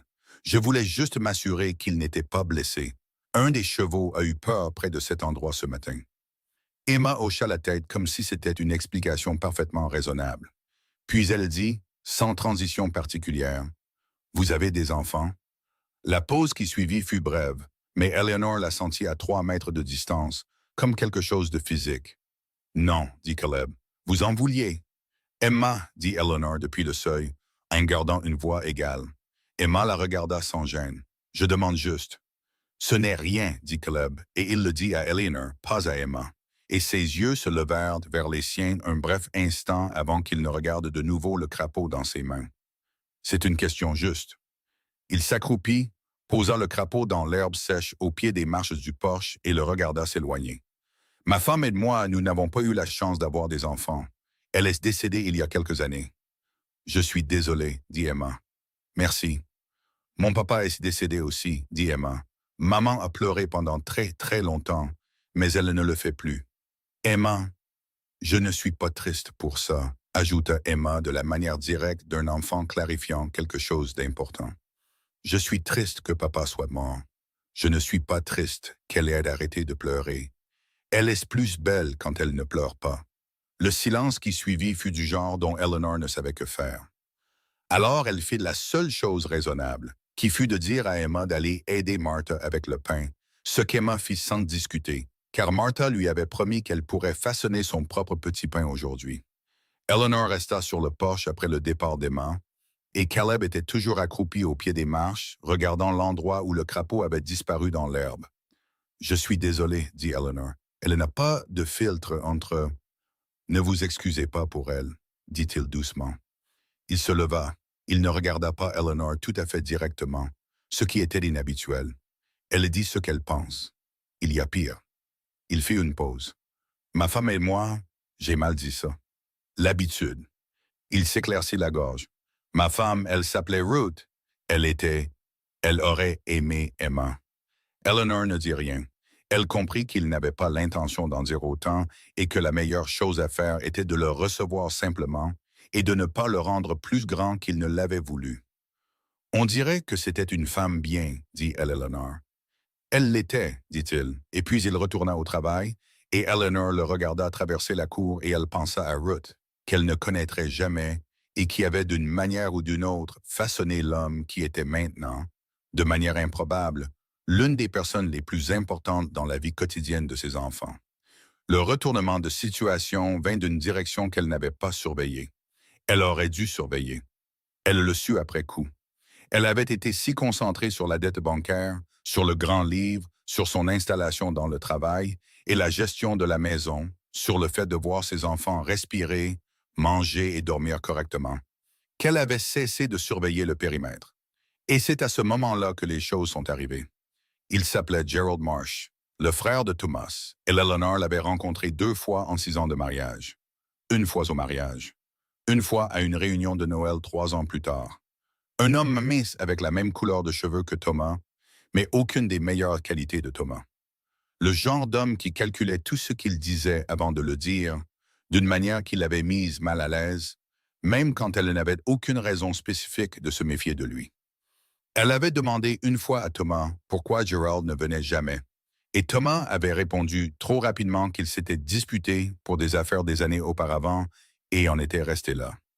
Elle comprenait maintenant, de la manière froide dont on comprend les choses quand on ne peut plus demander à la personne responsable, que la dispute d'affaires et le deuxième prêt caché pouvaient avoir la même origine. Gerald Marsh arriva au Double Bar Tea un jeudi après-midi avec un avocat. Eleanor était dans le jardin avec Emma quand le buggy passa le portail. Elle ne reconnut pas immédiatement Gerald. Cela faisait des années et les rides sur son visage s'étaient creusées.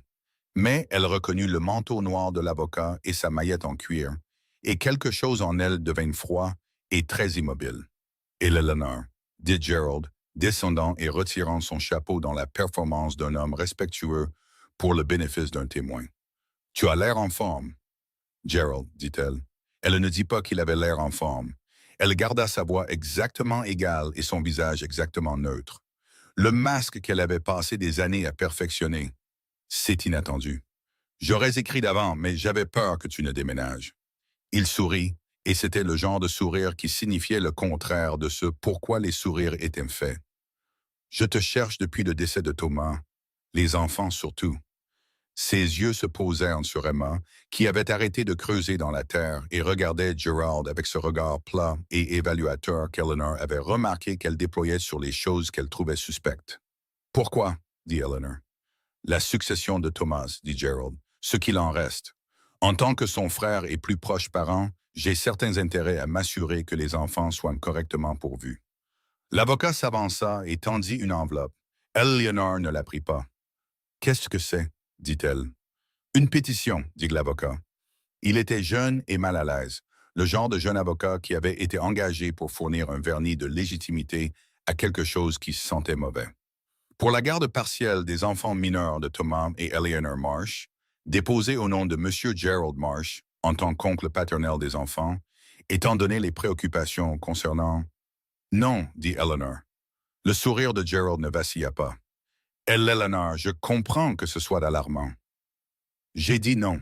Elle garda une voix très calme, la manière dont sa voix devenait quand elle pensait quelque chose de manière absolue. « Mes enfants ont une mère. Leur mère se tient devant vous. Quoi que tu aies signé, Gerald, je veux que tu comprennes clairement que tu ne toucheras pas à mes enfants. » Les tribunaux pourraient le voir différemment, dit-il. Et maintenant, la courtoisie tombait comme une peau morte. Tu es une veuve avec 3 enfants, sans propriété et sans argent, vivant de la charité d'un autre homme. Ce n'est pas de la charité, dit-elle. Avec une dette à ton nom que tu ne pourrais jamais rembourser avec un salaire de gouvernante, peu importe à quel point M. Thornton est généreux. Il dit le nom de Thornton avec un poids particulier qui fit se serrer la mâchoire d'Eleanor. Le tribunal voudra savoir que les enfants sont dans un foyer stable, avec de la famille. Leur famille, dit Eleanor, c'est moi. Leur famille, dit Gerald, c'est aussi moi. Et j'ai une maison, une femme et un revenu stable. Et j'ai engagé un avocat pour faire valoir qu'un arrangement précaire comme celui-ci n'est pas dans le meilleur intérêt des enfants. Il tendit de nouveau l'enveloppe. Prendre les papiers, Eleanor. Fais-les examiner par ton propre avocat. Je ne suis pas un monstre. Je m'inquiète pour les enfants de mon frère. Eleanor prit les papiers, non pas parce qu'elle le voulait, mais parce que refuser de les prendre ne les faisait pas disparaître, et elle avait besoin de savoir exactement contre quoi elle se battait. « Quitte cette propriété, » dit-elle. Gerald hocha la tête, remit son chapeau et se tourna vers le buggy. Au portail, il s'arrêta et regarda en arrière. « Comment va Danny, au fait? » dit-il. Thomas disait toujours qu'il avait la bosse des affaires, tout comme son oncle. Eleanor ne dit rien. Elle resta absolument immobile jusqu'à ce que le buggy ait passé le portail, descendu la route et soit hors de vue. Puis elle regarda Emma, qui regardait toujours le portail avec une expression de profonde méfiance. « Maman, dit Emma. « Oui, je n'aimais pas Gibbon. »« Non, dit Eleanor. Moi non plus. Elle plia les papiers et les mit dans la poche de son tablier avec les mouvements prudents et contenus d'une femme se maîtrisant en décidant délibérément de chaque mouvement. Viens à l'intérieur, ma chérie. Allons trouver Martha. Elle en parla à Caleb ce soir-là, après que les enfants furent couchés, et elle lui raconta tout cette fois sans le rationnement qu'elle avait fait avec la dette bancaire, sans l'édition prudente. La vérité complète, y compris la partie où elle s'était tenue assez longtemps dans l'histoire familiale de son défunt mari, pour comprendre que les problèmes de Thomas avaient un contexte qu'on ne lui avait jamais entièrement montré. Caleb écouta sans l'interrompre, ce qui, elle en était venue à le comprendre, était simplement sa façon d'écouter. Complètement, sans l'agitation ou les conclusions prématurées dont la plupart des gens remplissaient le silence. Quand elle eut fini, il dit « Il ne peut pas les prendre. »« Il peut essayer, dit-elle, et d'essayer coûte de l'argent et du temps, et... »« Il ne peut pas les prendre, » répéta Caleb, et sa voix avait cette fois une qualité spécifique qu'elle reconnaissait maintenant. La voix qu'il utilisait quand il avait pris une décision qui n'était pas une discussion.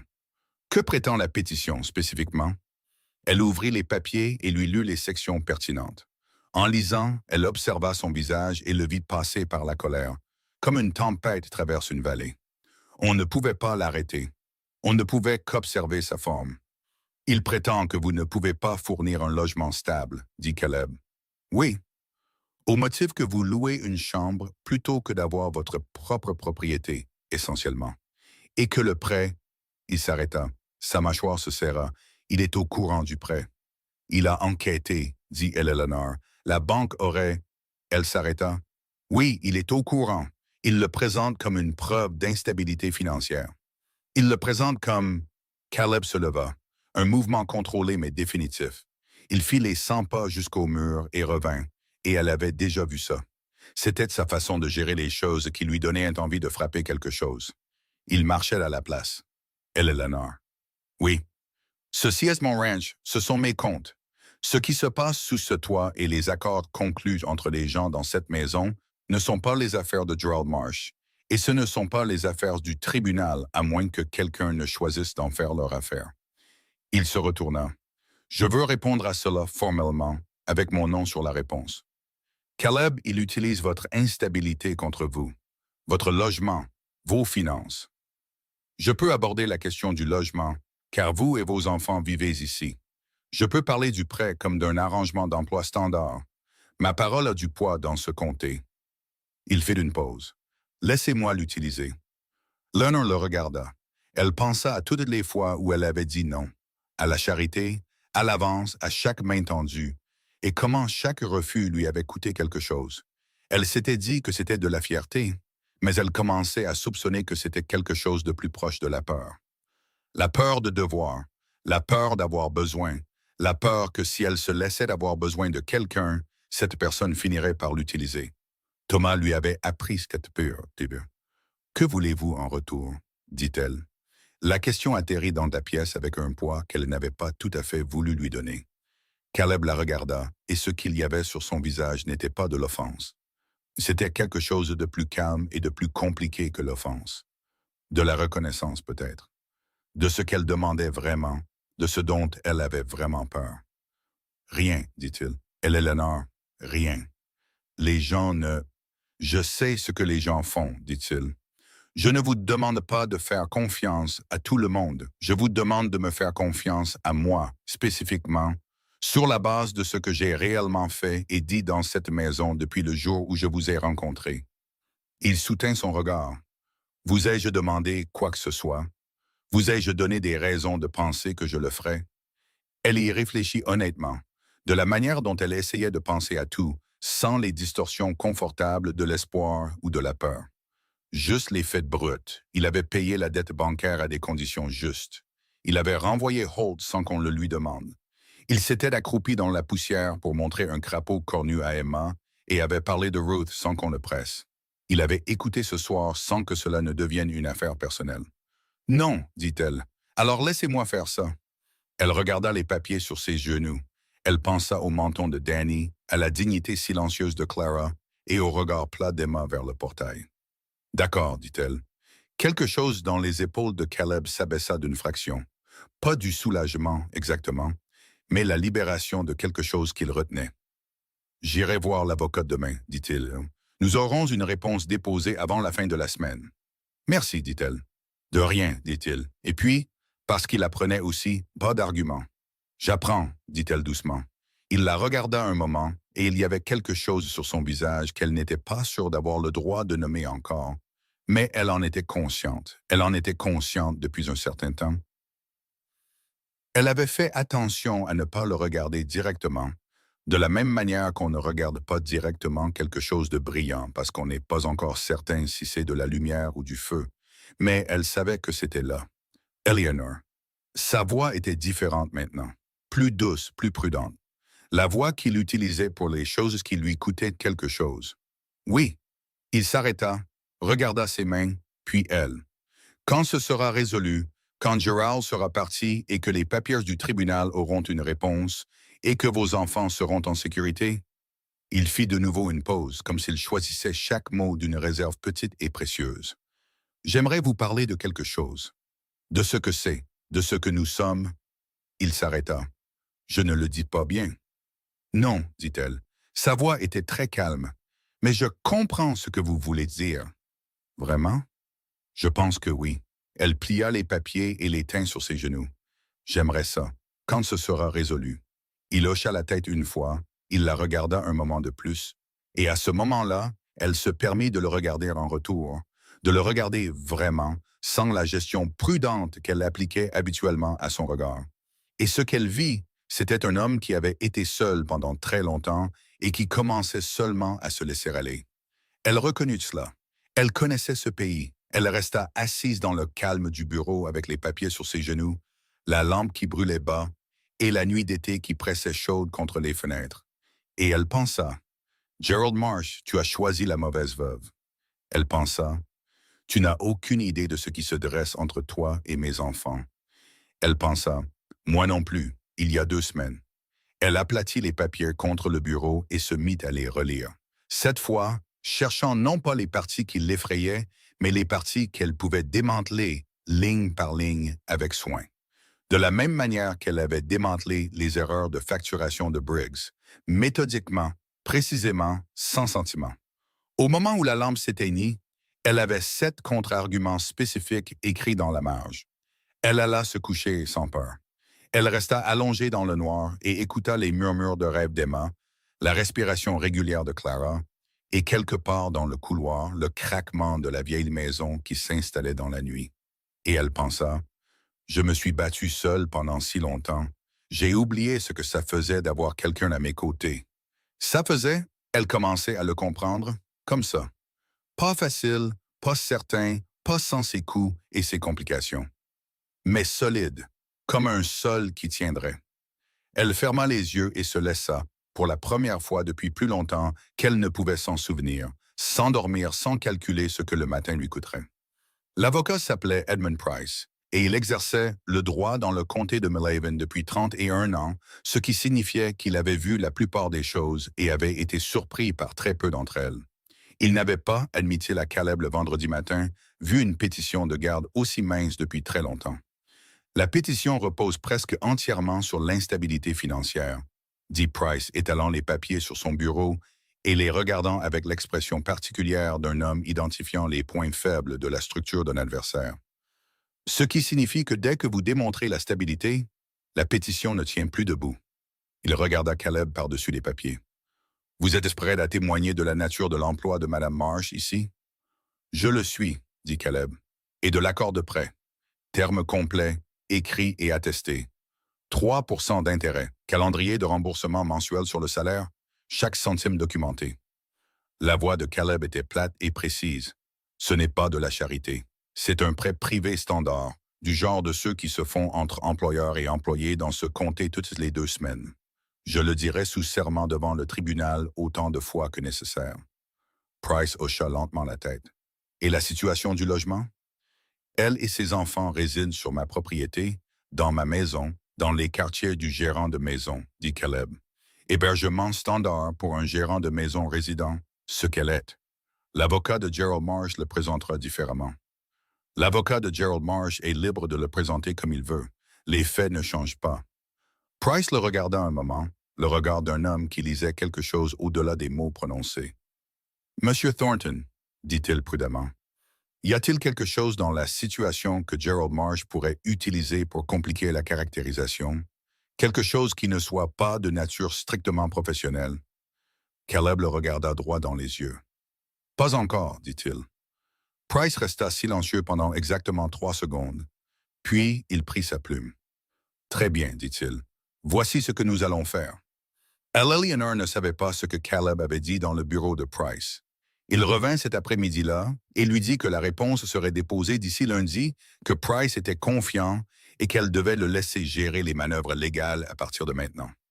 Et Eleanor, qui avait passé 36 ans à tout gérer elle-même, dit « D'accord », et elle le pensait. Et cela seul lui montra à quel point les choses avaient changé en elle au cours des 3 dernières semaines.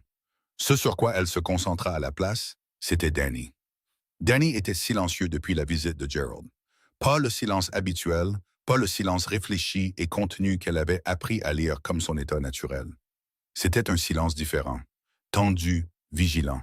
Le silence d'un garçon portant quelque chose qu'il n'avait pas dit à sa mère.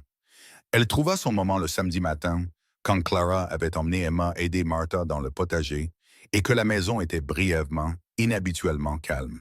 « Dis-moi, dit-elle. » Danny leva les yeux de la bride qu'il était en train de huiler, une tâche que Ross lui avait montrée, l'un des petits morceaux de vrai travail de ranch qu'il avait tranquillement absorbé au cours des dernières semaines. « Te dire quoi? Ce que tu portes en toi depuis jeudi. » Il posa la bride. Il regarda ses mains de la même manière que Caleb regardait les siennes quand il choisissait ses mots avec soin. Et Eleanor remarqua la ressemblance et sentit quelque chose de compliqué la traverser. « Oncle Gerald m'a parlé, » dit Danny. « Avant de partir. » Eleanor devint très immobile. « Quand? » »« Pendant que tu lisais les papiers. Il est passé par le côté de la maison. Aussi, il n'est resté qu'1 minute. » La mâchoire de Danny se serra. « Il m'a dit que papa lui avait écrit une lettre avant de mourir. Il a dit que papa voulait qu'il s'occupe de nous s'il arrivait quelque chose. »« Danny, il a dit que papa ne te faisait pas confiance pour gérer seul. » Danny le dit rapidement, comme on arrache une écharde. La façon dont on dit quelque chose qui fait mal quand on a décidé qu'il fallait le dire. « Il a dit que papa lui avait dit que tu étais... » Il s'arrêta. « Quoi? » dit Eleanor. « Fier au point d'être stupide, dit Danny. Que tu préférerais nous laisser mourir de faim plutôt que de demander de l'aide. Qu'une femme seule ne pouvait pas... » Il s'arrêta de nouveau. Sa voix s'était épaissie et il la combattait comme il combattait tout, avec sa mâchoire, sa colonne vertébrale et le simple refus de céder du terrain. Il a dit que papa le savait. Il a dit que c'est pour ça qu'il avait arrangé les choses avec Gerald, pour que Gerald soit là quand les choses s'effondreraient. La pièce était très silencieuse. Eleanor regarda son fils, 12 ans, tenant les mots de Thomas dans sa bouche comme quelque chose qu'il avait avalé de travers. Et elle réfléchit très soigneusement à ce qu'elle allait dire ensuite, car c'était le moment. C'était celui-ci qu'elle emporterait, et lui aussi. « Ton père, dit-elle, n'avait pas tort de dire que je suis fier. » Danny la regarda. « Je le suis, dit-elle. Je l'ai été, d'une manière qui nous a coûté cher. Tu le sais mieux que quiconque, car tu m'as vu gérer ça toute ta vie. » Elle fit une pause. « Mais Danny, ton père a écrit cette lettre. Et puis il est allé emprunter de l'argent dont il ne m'a pas parlé. Et il ne me l'a pas dit parce qu'il savait que j'aurais dit quelque chose. Il savait que j'aurais posé des questions, que j'aurais résisté et que je l'aurais tenu pour responsable. » Elle garda une voix égale. « Ce n'est pas de la stupidité. C'est de la raison pour laquelle il me l'a caché. » Danny était très immobile. « Gerald Marsh n'est pas ici parce que ton père l'a envoyé pour te protéger, » dit Eleanor. « Gerald Marsh est ici parce que Gerald Marsh calcule ce qu'on pourrait lui devoir. Comprends-tu la différence? » Lentement, Danny hocha la tête. « Ce que tu m'as dit il y a 3 semaines, dit Eleanor, dans la cabane. Tu as dit, si cet homme s'avère être autre chose que ce qu'il a dit, on part. Tu te souviens? Oui. Gerald Marsh est autre chose que ce qu'il dit être. » Elle soutint le regard de son fils. Et Caleb Thornton a été exactement ce qu'il a dit être, de la première nuit à aujourd'hui. C'est aussi quelque chose que tu as observé. Elle fit une pause. « Que vois-tu, Danny? Quand tu regardes cette situation, que vois-tu réellement? Danny resta silencieux un long moment. Il prit la bride, la reposa. Je vois, dit-il lentement, un homme qui n'avait pas à faire une seule des choses qu'il a faites et qui les a faites quand même. Oui, dit Eleanor, et je vois un oncle qui a conduit 4 heures pour se présenter avec un avocat. Il fit une pause. Pour des enfants qu'il a rencontrés 2 fois. Oui.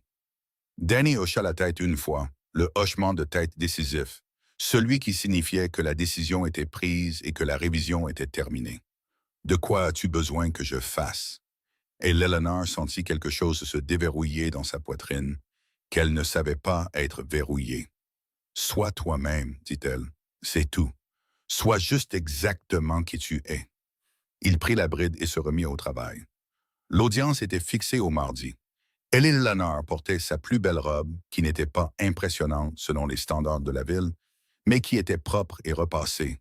Et elle la portait, comme elle portait tout, le dos droit, le menton au niveau, et l'air d'une femme qui savait exactement qui elle était et ne demandait la permission de personne pour l'être. Martha avait tressé les cheveux de Clara ce matin-là sans qu'on le lui demande.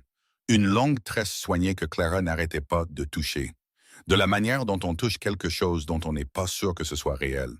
Emma avait reçu des instructions strictes pour rester silencieuse dans la salle d'audience, ce qui signifiait qu'elle durerait probablement 8 minutes avant de poser une question sur quelque chose qu'elle avait observé, mais Eleanor était prête à gérer ça.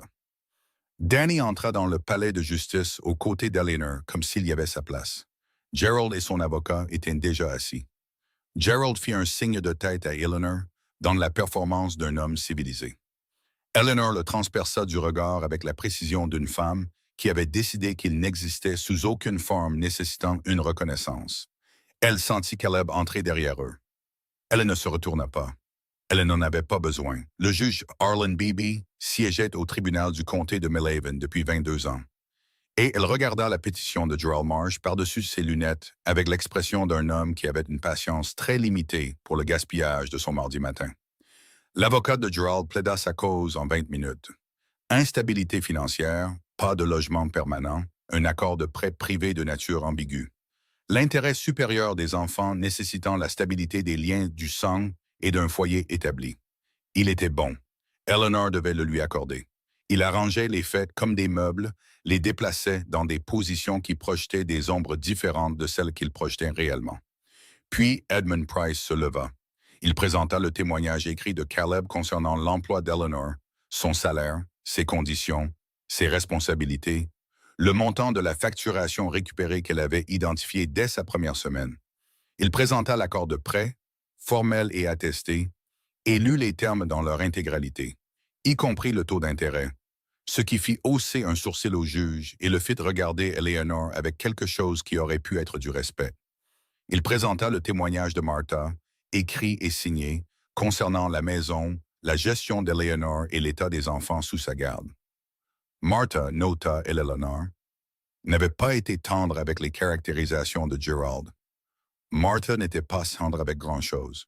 Puis Price dit, « Votre honneur, j'aimerais appeler Monsieur Caleb Thornton. » Caleb prit la barre avec la même immobilité qu'il prenait tout. Pas de performance, pas de posture. L'économie absolue d'un homme qui savait ce qu'il était et ne voyait aucune raison de l'enjoliver. Le juge le regarda.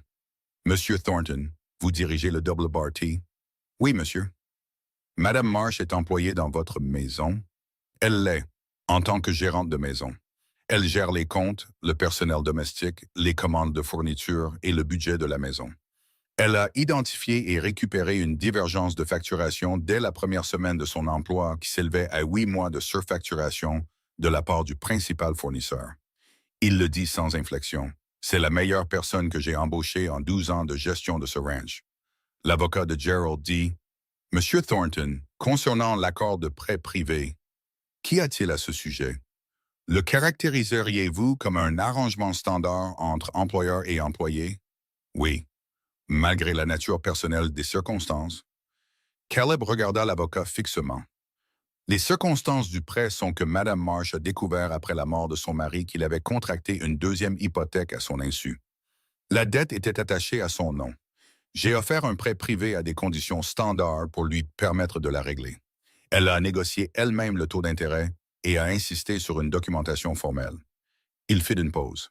Si ce n'est pas une transaction professionnelle, je ne sais pas à quoi ça ressemble. Êtes-vous en train de dire qu'il n'y a aucune dimension personnelle dans votre relation avec Madame Marsh? La question atterrit dans la salle d'audience comme ces questions le font toujours, avec un poids destiné à impliquer quelque chose qui ne pouvait pas être dit directement. Caleb regarda l'avocat d'un long moment. Je dis, dit-il, qu'Eleanor Marsh est une femme d'une intégrité considérable qui gère ma maison avec plus de compétences qu'elle n'en a vu depuis des années, et que ses enfants sont en sécurité, nourris, logés, et sous la garde d'une mère qui a sacrifié plus pour eux que la plupart des gens ne le font dans une vie. C'est mon témoignage. Il fit une pause. La dimension personnelle de la relation de quiconque avec quiconque dans ma maison n'est pas l'affaire du tribunal, à moins que le tribunal ne puisse démontrer que cela a nui à ses enfants. Et ce n'est pas le cas. La salle d'audience était très silencieuse. L'avocat de Gerald s'assit. Le juge rendit sa décision en 45 minutes. Pétition rejetée. Motif insuffisant. Les enfants mineurs de Thomas et Eleanor Marsh resteront sous la garde légale exclusive de leur mère. Eleanor Marsh, sans que Gerald Marsh n'ait plus qualité pour pétitionner pour des raisons d'instabilité financière, étant donné les termes documentés et attestés de son emploi et de son logement actuel. Gerald se leva si vite que sa chaise racla le sol. « Votre honneur, je veux faire appel. »« Vous êtes libre de faire appel, Monsieur Marsh, » dit le juge en retirant ses lunettes. Je vous conseillerais de consulter votre avocat sur les chances de succès avant de dépenser l'argent. La séance est levée. Gerald se tourna vers Eleanor. Sa civilité avait disparu. Ce n'est pas fini, dit-il. Tu as échangé une dette contre une autre. Tu penses que cet homme... Je pense, dit Eleanor très doucement, que tu devrais partir maintenant. Et je pense que si tu t'approches de nouveau de mes enfants sans une ordonnance du tribunal en main, tu apprendras très vite de quoi je suis capable quand quelqu'un menace ce que j'aime. Elle soutint son regard. Est-ce qu'on se comprend, Gerald? Il la regarda. Il regarda ce qu'il y avait sur son visage, qu'elle ne prenait plus la peine de contenir. Il partit. Dehors, sur les marches du palais de justice, dans la lumière vive et dure de l'été, Clara attrapa la main d'Eleanor et la serra des deux siennes. Et elle m'a dit, « On a gagné ?» d'une voix qui portait beaucoup trop loin. Et Danny se tenait les mains dans les poches, le menton à l'angle correct, au niveau, pas levé, il y avait travaillé, et regarda Caleb. « Merci, dit Danny. » Deux mots, directs, d'homme à homme. Caleb le regarda un moment. « De rien, dit-il. Pas de qualification, pas de dérobade. » Il reçut la gratitude de Danny comme un homme reçoit quelque chose qui compte. Martha, qui était venue en ville pour l'audience et se tenait au bas des marches, les bras croisés et une expression de profonde satisfaction, dit « Je crois que j'ai mérité un morceau de tarte. Eleanor, c'est toi qui payes. »« Martha, je t'achèterai toute la boulangerie, » dit Eleanor. Et elle rit, un vrai rire, plein et sans retenue. Le genre qu'elle n'avait pas entendu dans sa propre voix depuis si longtemps que ça la surprit un peu. Clara leva les yeux vers elle. « Maman, tu as ri. »« Je sais. Tu as l'air d'être toi-même. » dit Clara doucement, sans drame. Juste l'observation d'un enfant qui attendait d'entendre ce son depuis très longtemps. Eleanor serra sa main. Elle ne se fit pas confiance pour parler un moment. Ce soir-là, après le souper, après que les enfants furent couchés, Emma endormie en 4 minutes, Clara lisant à la lueur de la lampe, Danny déjà silencieux de la manière qui signifiait qu'il réfléchissait à quelque chose et en sortirait le matin, Eleanor sortit sur le porche. Caleb était déjà là. Elle n'avait pas prévu cela. Elle soupçonnait que lui non plus. Ils s'étaient simplement retrouvés là, dans l'obscurité chaude d'une soirée d'été, debout à la balustrade du porche, avec les bruits de la nuit autour d'eux et le ranch calme et immobile. Elle se tint à côté de lui, pas assez près pour signifier quelque chose que ça ne signifiait pas. Assez près pour être honnête. « J'ai besoin de dire quelque chose, » dit-elle. « D'accord. J'ai été... » Elle s'arrêta, recommença. « Depuis Thomas, depuis avant Thomas, si je suis honnête, j'ai construit des murs en prétendant que c'était de l'autonomie. Et j'ai été... » Elle serra les lèvres, choisissant la précision. J'ai eu peur d'avoir besoin de quelqu'un, de ce que ça coûte quand quelqu'un dont on a besoin s'avère être différent de ce qu'on pensait. Elle fit une pause. Vous savez ce que je veux dire? Oui, dit-il. Je sais. Vous avez dit cette nuit-là au bureau que vous vouliez parler de ce que c'était, de ce que nous étions. Elle regarda dans le noir. J'y ai pensé depuis, à ce que serait la réponse honnête. Il était très immobile. La réponse honnête, dit-elle, c'est que je ne sais pas encore tout à fait. Je sais que mes enfants sont en sécurité d'une manière que je ne croyais pas possible il y a 3 semaines. Je sais que j'ai dormi sans peur pour la première fois depuis plus longtemps que je ne peux le compter. Je sais que vous m'avez donné raison après raison de vous faire confiance, et aucune raison de douter. Elle fit une pause. Et je sais que quand je ris, j'ai l'air d'être moi-même. Clara l'a dit ce soir. Je n'avais pas, je n'avais pas réalisé que j'avais arrêté. Caleb ne dit rien. Elle pouvait le sentir écouter. Je ne suis pas une femme qui fait les choses rapidement, dit-elle. Je ne suis pas une femme qui dit des choses qu'elle ne pense pas ou qui s'avance vers quelque chose avant d'être sûre du terrain. Elle se tourna et le regarda directement, de la manière dont elle le regardait directement depuis la première nuit dans le noir, la manivelle de la pompe à la main. Mais je veux que vous sachiez que je vous vois. Pas ce que vous avez fait, bien que cela compte. Vous, l'homme qui s'accroupit dans la poussière pour montrer un crapaud cornu à une enfant de 5 ans. L'homme qui m'a parlé de Ruth parce qu'Emma a demandé et que c'est sorti vrai. Elle fit une pause. Je vous vois, Caleb. Il se tourna vers elle.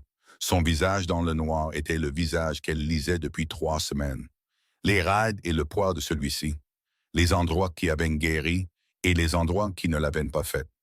Eleanor, dit-il, son nom dans sa voix, la façon dont il atterrissait toujours, comme quelque chose de réglé.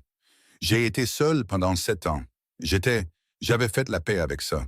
Je me suis dit que c'était pour ça que j'étais fait. Il s'arrêta. Et puis j'ai longé une clôture un soir d'été. J'ai regardé par une fenêtre et j'ai vu une femme briser un biscuit en 4 morceaux et garder le plus petit. Elle sentit les mots la transpercer.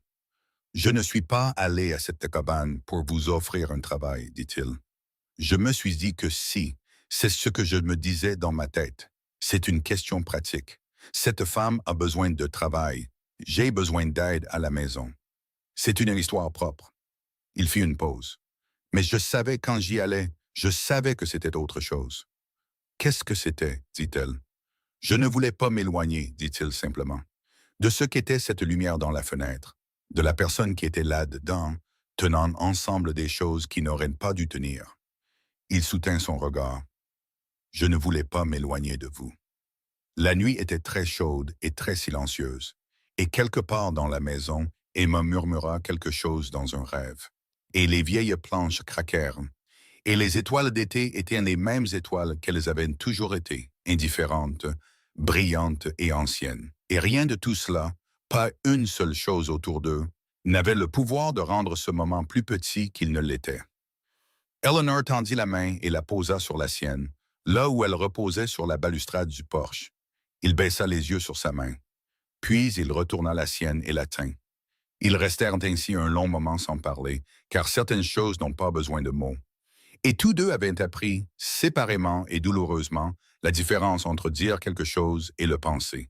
Et tous deux comprenaient que ce qu'il y avait dans ce silence était plus vrai que la plupart des choses que l'un ou l'autre avait jamais dites à voix haute. « Je ne vais nulle part, dit-elle finalement. « Non, convint-il, moi non plus. » 3 mois plus tard, un samedi, alors que la chaleur de l'été avait cédé la place au premier souffle frais de l'automne à venir, Eleanor se tenait sur le seuil de la cuisine et regardait ses enfants dans la cour. Emma était sur les épaules de Caleb, les 2 mains agrippées à ses cheveux, le dirigeant avec l'autorité d'un petit général qui n'avait jamais remis en question son droit de commander. Il allait où elle pointait et ne se plaignait pas. Clara était assise sur la clôture avec Russ, tous deux regardant et riant. Danny était à la porte du corral, faisant